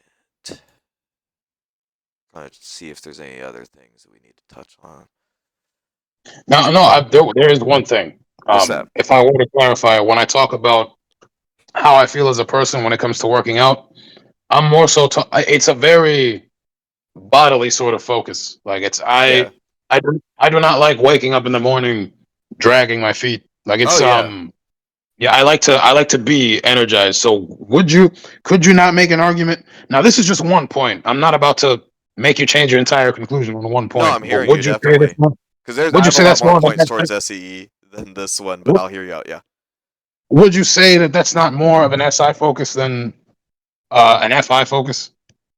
Really, because it's not about how I feel emotionally. It's very much how I Wait. feel physically.